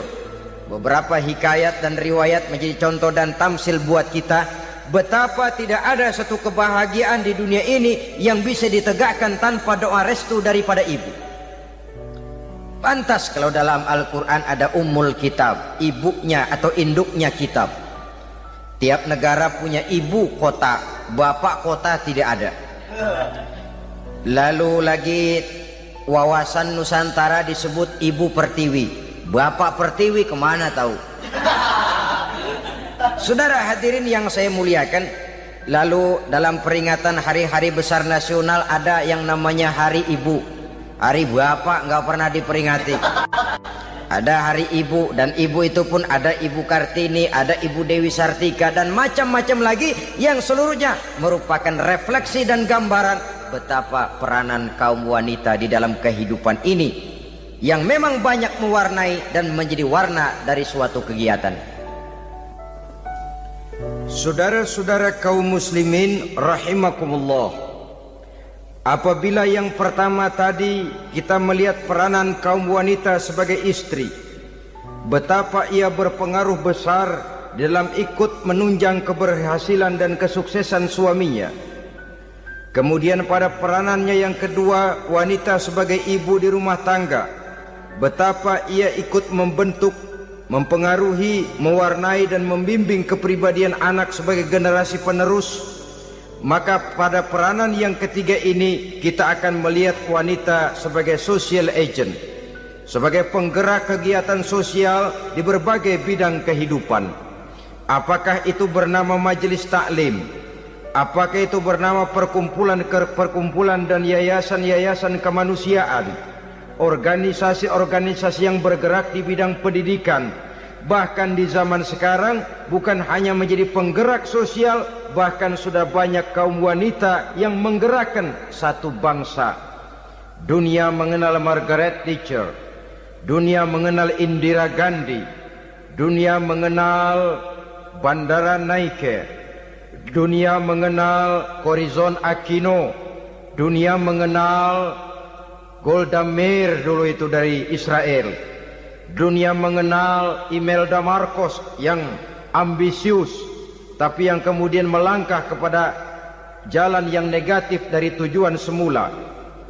Ini bukan hanya sekedar social agent, tapi bahkan sudah mengarah kepada menggerakkan dan mewarnai suatu bangsa. Islam membuka pintu ke arah itu. Wanita duduk dan berfungsi sebagai social agent, mengurus berbagai macam perkumpulan yang bertujuan kepada kebajikan, menyantuni yatim piatu, memelihara kesehatan, menyayangi binatang, memelihara kelestarian lingkungan dan lain sebagainya. Islam membukakan pintu sepanjang peranan sebagai istri dan sebagai ibu tidak diabaikan. Ini sebab yang utama. Salah seorang perempuan, kaum wanita, kalau terlalu aktif berorganisasi, terlalu aktif bermasyarakat, terlalu aktif dalam berbagai macam perkumpulan, lalu melupakan tugas utamanya sebagai istri dari suaminya, sebagai ibu dari anak-anaknya. Ibu asik rapat sana rapat sini, anak tidak pernah diajak rapat. Akhirnya si anak bikin perkumpulan sendiri, rapat menurut versi mereka, sehingga akibatnya yang timbul anak merasa kurang diperhatikan oleh ibunya. Ngaji bagus, tapi kalau sepanjang hari ngaji saja, suami pulang mau makan tidak ada makanan, mau berganti pakaian belum lagi diteriska pakaiannya, tentu ini melupakan fungsi yang utama. Kegiatan sosial, kegiatan di organisasi adalah jadwal kegiatan setelah fungsi sebagai istri dari suami, sebagai ibu dari anak-anak dilaksanakan dengan sebaik-baiknya. Bukan tidak baik ngaji, kalau dari ngaji ke ngaji saja. Bangun tidur ngaji, jam 7 ngaji, berangkat jam 11, sholat zuhur berangkat ngaji lagi, pulang sore, malam ngaji lagi. Suami tidak terurus, anak-anak pun terbengkalai, rusaklah rumah tangga. Dan bukankah satu bangsa terdiri dari satu tatanan masyarakat, dan tatanan masyarakat yang paling kecil bernama keluarga. Keluarga merupakan unit dari masyarakat, unit yang terkecil, dan keluarga terdiri dari pribadi-pribadi yang merupakan bapak, ibu, dan anak-anak. Sehingga masyarakat bangsa yang baik terdiri dari masyarakat yang baik. Masyarakat yang baik tersusun dari keluarga-keluarga yang baik, dan keluarga yang baik akan muncul dari pribadi dan individu yang baik. Pribadi dan individu yang baik yang sadar mana kewajiban yang primer, mana kewajiban yang sekunder. Sebagai social agent, dia lalu mawas diri dengan tetap mempertimbangkan kodrat kewanitaannya itu tadi. Saya ikut prihatin kalau ada perempuan main sepak bola. Dan saya yakin betul kalau perempuan main sepak bola, yang nonton pasti bukan nonton bola. Ya mungkin bola juga, tapi bola yang mana? Itu wallahu a'lam. Ya dicari olahraga yang sesuai dengan kodrat kewanitaan begitu. Dicarilah olahraga yang sesuai dengan kodrat kewanitaan. Sepak bola sudah maju, ya belakangan saya katakan tadi muncul lagi wanita angkat besi. Belakangan bisa kita bayangkan wanita main tinju. Babak belur sudah kalau sudah begitu. Kemajuan dengan melupakan kodrat kewanitaan akan menyengsarakan kaum wanita itu sendiri. Silahkan maju menjadi social agent, menjadi penggerak di masyarakat. Para istri Rasul bisa kita jadikan satu figur. Siti Khadijah, figur sebagai istri pendamping yang setia. Dikala suaminya bingung, ia tampil memberikan pandangan. Dikala suaminya bingung, ia memberikan tanggapan. Dikala suaminya dimusuhi orang, ia menampakkan kesetiaannya. Kau tidak sendiri bang, aku di sisimu. Dikala jiwanya gelisah ketika pertama kali menerima wahyu berhadapan dengan malaikat Jibril, Khadijah yang menghibur. Kalla ma yukhzikallahu abada. Tidak apa-apa bang, Allah tidak akan menyusahkan kau untuk selamanya. Tenang sajalah, tenang. Abang orang baik-baik, Allah tidak akan menyengsarakan abang. Peran sebagai istri. Dan Rasul mantap, sehingga bertahun setelah Khadijah wafat selalu terkenang dan dikenang oleh Rasul. Pernah satu saat beliau itu seperti orang melamun. Aisyah tanya, kok seperti ngelamun bang? Iya kata Rasul, saya seperti mendengar suara terompahnya Khadijah di surga. Padahal Khadijah sudah lama wafat. Aisyah mendengar itu rada sedikit manyun. Kata Aisyah, Bang, cukup sekali ini saja, jangan sebut-sebut lagi nama itu ya. Cemburu rupanya. Ya soal cemburu sih nggak bini Nabi, nggak bini kita, namanya cemburu. Perempuan mesti ada. Apa jawab Rasul? Ya Humairah, Aisyah, haruskah saya melupakan seseorang yang dikala orang lain memusuhi saya, dia mati-matian membela saya. Dikala orang lain mau membunuh saya, dikorbankan hartanya untuk membantu perjuangan saya. Mestikah saya melupakan orang yang begitu baik? Tidak, Aisyah. Sepanjang nafas masih ada, sepanjang itu saya tidak akan bisa melupakan Khadijah sayang. Peran sebagai istri Khadijah ini, peran sebagai istri. Suaminya bingung, istrinya memberikan hiburan. Kadang kan tidak, suami bingung, istri bingungan lagi. Ya sudah, mari ramai-ramai kita bingung sudah. Bukan mencari jalan keluar, yang sudah bingung malah ditambahin bingung lagi. Saudara hadirin yang saya hormati, lalu figur Siti Aisyah, muda, cantik, kreatif, cerdas. Kalau bahasa sekarang barangkali wanita karier ini. Ini figur-figur loh. Jadi punya keistimewaan masing-masing, sehingga ada pilihan. Ya tentu orang mencari istri itu kan karena ada dasar pilihan. Mungkin rupanya kurang menarik tapi akhlaknya bagus. Mungkin akhlaknya sedang-sedang saja tapi potongannya cakep, masih ada pilihan. Sudah potongan jelek, akhlak bejat. Emangnya lu milih merem tempo hari ya?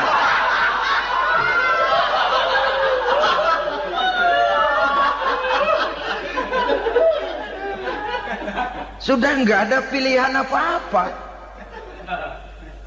Lalu ada istri yang punya keistimewaan karena sifatnya yang sabar. Ada yang wataknya itu pemurah. Ada yang sifatnya itu belas kasih. Pendeknya dari istri-istri Rasul kita bisa menemukan figur-figur wanita teladan. Sehingga keliru kalau kaum orientalis barat mengatakan Rasulullah itu katanya sesungguhnya adalah seorang seks mania. Istrinya banyak. Oh ini memang bajingan ini orientalis ini.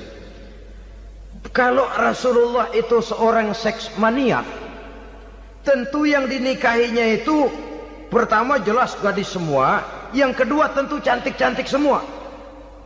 Dari istri-istri beliau yang dikawininya dalam keadaan gadis cuma Siti Aisyah. Selebihnya janda. Apa pertimbangannya? Menyantuni yatim-yatimnya, mengayomi janda-janda yang ditinggal suaminya gugur di medan perang, untuk memperkuat keimanannya. Itu pilihan utama Rasul. Kita sekarang ini ya ngakunya sih ikut sunnah Rasul, cuma sunnahnya urusan kawin melulu. Ada duit sedikit, kawin maning, kawin maning. Ditanya orang kenapa kawin melulu, sih mas sunnah Rasul. Bukan main. Kalau sudah urusan kawin pahlawan betul sunnah Rasul. Padahal kawin lagi dalam Islam itu sungguh pun boleh, tapi tidak diperintah. Tidak diperintah, memang cuma boleh. Itu kalau dalam pesawat itu cuma semacam emergency exit lah ya. Yang tidak boleh sembarang waktu bisa dibuka. Kalau memang sanggup berlaku adil, tafadhol. Kalau tidak, satu juga nggak habis. Lagian saya kira perempuan itu kan cuma perbedaan rupa saja, perbedaan selera saja. Seperti singkong dengan sate, bedanya kan cuma di tenggorokan. Kalau sudah masuk ke perut, kenyangnya kan sama. Perempuan cuma berbeda dalam selera, rasanya barangkali ya, barangkali.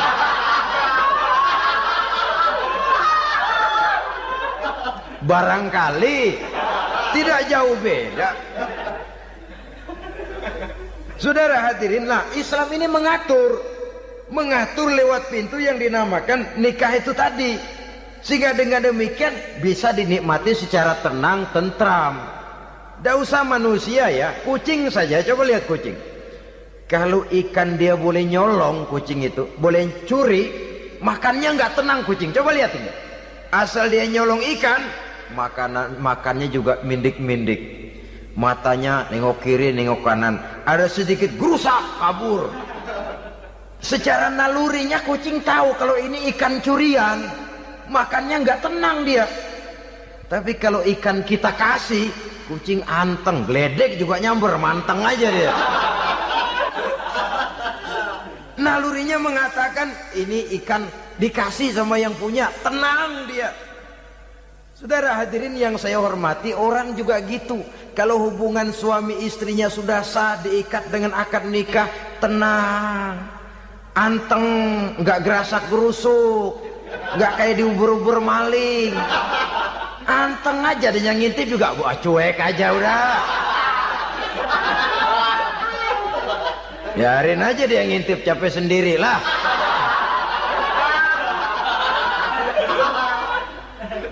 Tapi kalau nyuri-nyuri, coba lihat dah.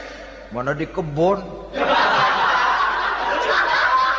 banyak nyamuk, hansip mukul tiang listrik, dia yang bingung. Islam ini sesungguhnya memudahkan jalan, saudara-saudara. Jadi sebagai social agent, wanita bisa berperan untuk itu. Apalagi untuk hal-hal yang menyangkut wawasan kemanusiaan, di mana kaum wanita karena emosinya lebih tinggi daripada kaum laki-laki, dia sangat peka terhadap masalah-masalah yang menyangkut kemanusiaan. Hatinya mudah tergugah, perasaannya cepat terenyuh. Dengan penderitaan dia cepat tergugah. Dia bisa menjadi social agent tanpa harus melupakan fungsi utama sebagai istri dan sebagai ibu dari anak-anaknya, sebagai istri dari suaminya. Saudara hadirin yang saya muliakan, dahulu Al-Quran pernah menceritakan betapa istri-istri pembesar di istana mewah di zaman Nabi Yusuf, kalau istilah sekarang nyonya-nyonya jet set, nyonya-nyonya VIP, betapa mereka mau memporak-porandakan keimanan seorang pemuda seperti halnya Nabi Yusuf alaihi salam. Dan Nabi Yusuf kemudian ternyata tidak mau jadi gigolo yang kerjanya hanya menyenangkan wanita-wanita jet set kelas VIP ini tadi. Sesungguhnya ini cuma satu simbol yang kejadiannya bisa saja terjadi pada zaman modern dalam versi dan kondisi yang berbeda. Namun bagaimanapun juga, wanita dengan peranannya sebagai social agent, sebagai penggerak masyarakat, sangat besar pengaruhnya dalam ikut mewarnai perkembangan suatu negara. Seorang suami perlu memberikan dorongan kalau istrinya aktif di bidang sosial, asal dengan catatan saja, fungsi sebagai istri, fungsi sebagai ibu jangan sampai terlantar karenanya. Bahkan saya katakan tadi, di zaman sekarang wanita tidak lagi hanya berfungsi sebagai social agent, bahkan sebagai national agent, penggerak dari satu bangsa. Muncul wanita-wanita yang jadi menteri, yang jadi anggota DPR, bahkan yang jadi kepala desa dan lain sebagainya. Secara umum memang ar-rijal qawwamuna 'alan nisa. Laki-laki adalah pembimbing bagi kaum wanita karena kelebihan fisik biologis, kelebihan kemampuan intelektual dan lain sebagainya. Namun wanita pun boleh saja menjadi social agent sepanjang catatan yang saya sampaikan tadi. Jangan sampai melupakan kodrat kewanitaan, jangan sampai mengalahkan fungsi sebagai istri dari suaminya, sebagai ibu daripada anak-anaknya. Nah, kemudian fungsi yang keempat di bidang ilmu pengetahuan. Islam memberikan kesempatan yang sama kepada kaum wanita. Thalabul ilmi faridatun ala kulli muslimin wa muslimatin. Menuntut ilmu itu wajib hukumnya bagi orang Islam, baik laki-laki maupun perempuan. Sampai dibentuk kalimat pengecuali khusus ini, muslimin wa muslimatin, bagi muslim laki-laki, bagi muslim perempuan. Dan alhamdulillah, kalau dulu di zaman Raden Ajeng Kartini nasib perempuan berada di balik pintu yang digembok rapat-rapat. Siklusnya berputar cuma sumur, dapur, kasur, kasur, sumur, dapur, dapur, sumur, kasur. Melingkar di situ satu saja peranan kaum wanita. Memberontak jiwa Raden Ajeng Kartini, menuntut persamaan bahwa wanita berhak maju sama dengan laki-laki. Entah Islam sejak 14 abad yang lalu sudah mencanangkan ini, menuntut ilmu wajib bagi laki-laki dan perempuan beragama Islam. Orang Islam baik dia laki-laki, baik dia perempuan, wajib menuntut ilmu. Ilmu dalam artian umum, tidak hanya sekedar fikih tauhidnya, ya di bidang kedokteran, di bidang teknik, di bidang hukum dan lain sebagainya. Ini yang perlu dibanggakan. Kalau perlu ini yang perlu diadakan kontes. Kontes IQ.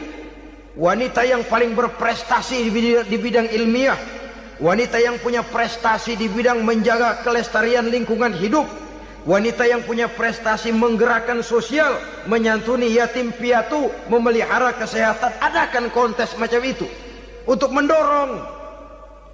Ini enggak, kalau kontes yang diukur betis, bibir, pinggul, payudara, lubang hidung, ukur sekalian kita. Apa manfaatnya dan apa unsur pendidikan yang ada di dalamnya? Tidak menguntungkan, tidak mendidik, dan tidak membawa manfaat. Kecuali lalu yang timbul pola hidup konsumen, pola hidup konsumer, pola hidup yang material, pola hidup yang wah, pola hidup yang gemerlapan. Ya, kalau oleh anak-anak muda yang terjangkau, kalau tidak, dia hanyut ditelan mimpinya. Dia ingin bergaya hidup jet set, sementara dia dihadapkan oleh kenyataan bahwa dia tinggal di kampung, ibu bapaknya orang kampung, dan lain sebagainya. Jiwanya berontak, terjadilah kegalauan, terjadilah kerancuan, terjadilah komplikasi, perang di batin antara keinginannya dengan lingkungan nyata yang dihadapinya. Dan kalau sudah ada gejala semacam itu, penyakit-penyakit kejiwaan akan mudah muncul. Ini gejala terutama buat orang-orang yang tinggal di daerah transisi. Kota besar bukan, kampung banget juga enggak, daerah cekak. Akibatnya gayanya ya sering gaya enggak karu-karuan, gaya kepalang tanggung jadinya. Saudara hadirin yang saya muliakan, akhirnya apa? Santri tapi lagunya kayak koboi. Koboi tapi sesungguhnya santri. Saudara hadirin yang saya hormati, dengan demikian maka di bidang ilmu pengetahuan wanita mempunyai peranan yang sangat besar. Dia bisa tampil dengan karya-karya ilmiahnya yang membawa manfaat bagi perkembangan agama, bangsa dan negaranya. Majulah kaum wanita dengan ilmu pengetahuan, tuntutlah ilmu seluas-luasnya. Kita hidup di satu negara yang merdeka, kita beragama yang memberikan satu keyakinan bahwa menuntut ilmu merupakan kewajiban, bahwa peranan wanita tidak hanya di belakang dapur, lain sebagainya yang seluruhnya terpantul dari dinamika kehidupan kaum wanita. Saudara-saudara kaum muslimin rahimakumullah. Kemudian yang kelima, peranan wanita dalam bidang agama. Kita bersyukur sekarang ini gejalanya dimanapun pengajian, biasanya lebih ramai pengajian ibu-ibu dari bapak-bapak. Peringatan hari-hari besar keagamaan, biasanya lebih ramai ibu-ibu daripada bapak-bapak. Pengajian ibu lebih ramai, padahal kalau bicara sibuk, lebih sibuk ibu daripada bapak misalnya. Kalau sudah pengajian bapak-bapak, biasanya pengajiannya ramai cuma 3 giliran itu. Pembukaan, maulid, penutupan. Kalau sudah yang rutin pengajian tiap minggu, 3 pojok yang ngaji. Yang atu nguap, yang atu pules, yang atu ngiler. Saudara hadirin yang saya muliakan, ada badan kontak majelis taklim, yang merupakan wadah daripada kegiatan ibu-ibu. Ada Ittihadul Muballighat, Persatuan Muballighat, ada Persatuan Para Asatizah, dan macam-macam lagi peranan ibu-ibu di dalam kehidupan beragama. Tapi sesungguhnya harus dimulai dari bagaimana si ibu mewariskan jiwa agama kepada anak-anaknya di rumah tangganya. Kalau itu gagal, dia mau melangkah ke masyarakat, dia sudah gagal sejak awal sesungguhnya. Keberhasilannya dia menata masyarakat akan mengakibatkan dia nanti bernasib seperti Nabi Nuh. Berhasil mengajak beberapa orang kafir mengikuti ajarannya, tapi gagal mengislamkan putranya sendiri Kan'an. Bukan tidak berusaha, tapi memang Allah sudah menghendakinya sedemikian untuk menjadi contoh buat kita semua. Yang penting orang tua berusaha dan berikhtiar. Kalau sudah berusaha dan berikhtiar, anak ternyata memang sulit diurus, barangkali memang fotokopinya Kan'an tuh anak. Ya orang tua kalau sudah berusaha, ya tawakallah. Jangan belum berusaha lalu berkata, jangan anak kita, anak Nabi aja ada yang bengal. Ngajar tidak mau, mengajar anak tidak mau, mendidik anak tidak mau, lalu mencontoh Nabi, salah kaprah namanya. Kaum wanita bisa berperan di dalam agama. Ketika Rasul hijrah, itu kan beliau tidak langsung ke Madinah. Dari Mekah itu beliau mengambil jalan arah ke kiri menuju Gua Sur.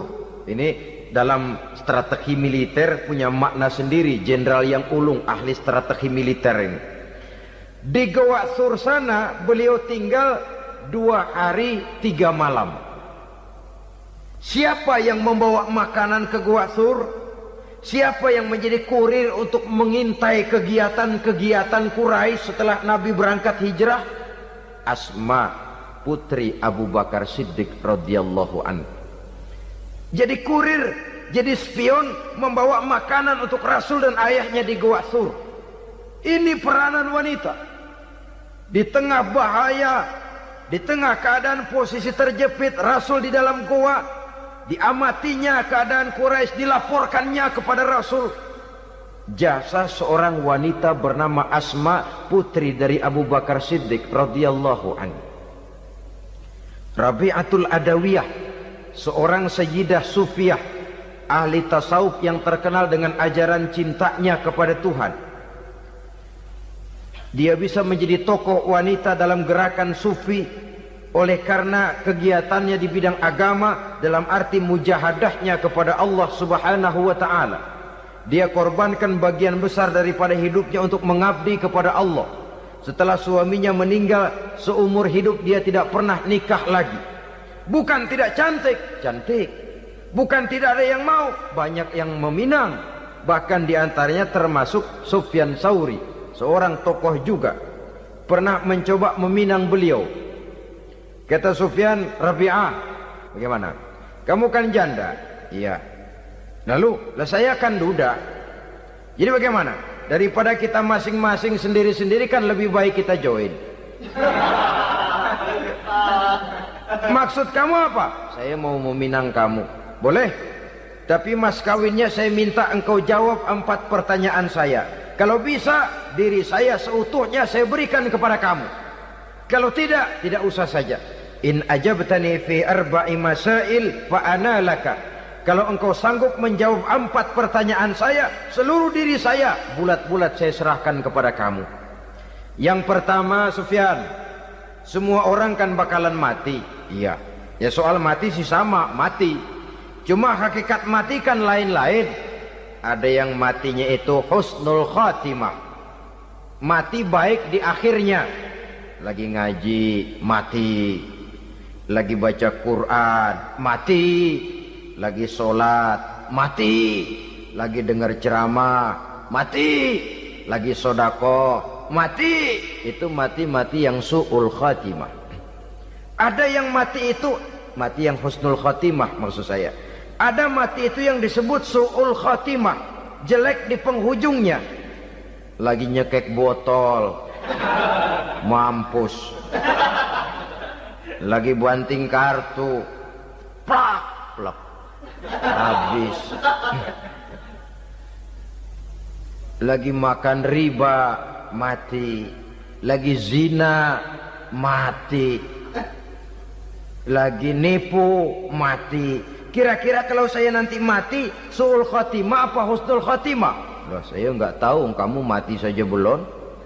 Tidak bisa kamu jawab, tidak bisa. Yang kedua, setelah mati kita masuk ke alam kubur. Di kubur kita akan dapat nikmat kubur atau azab kubur. Hari itu kira-kira saya dapat nikmat apa dapat azab? Saya tidak tahu. Di padang mahsyar setelah ditimbang kita dapat kitab di tangan kanan kalau baik, di tangan kiri atau dari belakang kalau jahat. Hari itu saya dapat kitab di tangan kiri apa tangan kanan? Saya nggak tahu. Yang keempat, orang akan lewat di atas sirat. Yang selamat sampai surga, yang celaka sampai ke neraka. Kira-kira saya yang selamat apa yang celaka? Wah, kata Sofyan, gua nggak tahu, udah butak dalam pengen itu deh. Kalau kau tidak tahu Sofyan, tidak bisa jawab 4 pertanyaan ini, maaf saja, lamaranmu saya tolak dan saya tidak akan nikah. Ini yang saya khawatir. Maka dia terkenal sebagai Sayyidah Sufiyah, tokoh wanita dalam dunia sufi. Dan artinya wanita bisa berperan banyak dalam bidang agama, sebagai pengasuh majelis taklim, sebagai pengasuh yatim piatu, sebagai gerakan-gerakan keagamaan yang positif dan lain sebagainya. Ini dimungkinkan karena Islam menunjang harkat dan martabat kaum wanita. Maka majulah kaum wanita Islam Indonesia dengan tetap menjaga kodrat kewanitaannya. Inilah yang kita sampaikan pada kesempatan ini. Terima kasih atas segala perhatian. Mohon maaf atas segala kekurangan. Wassalamualaikum warahmatullahi wabarakatuh.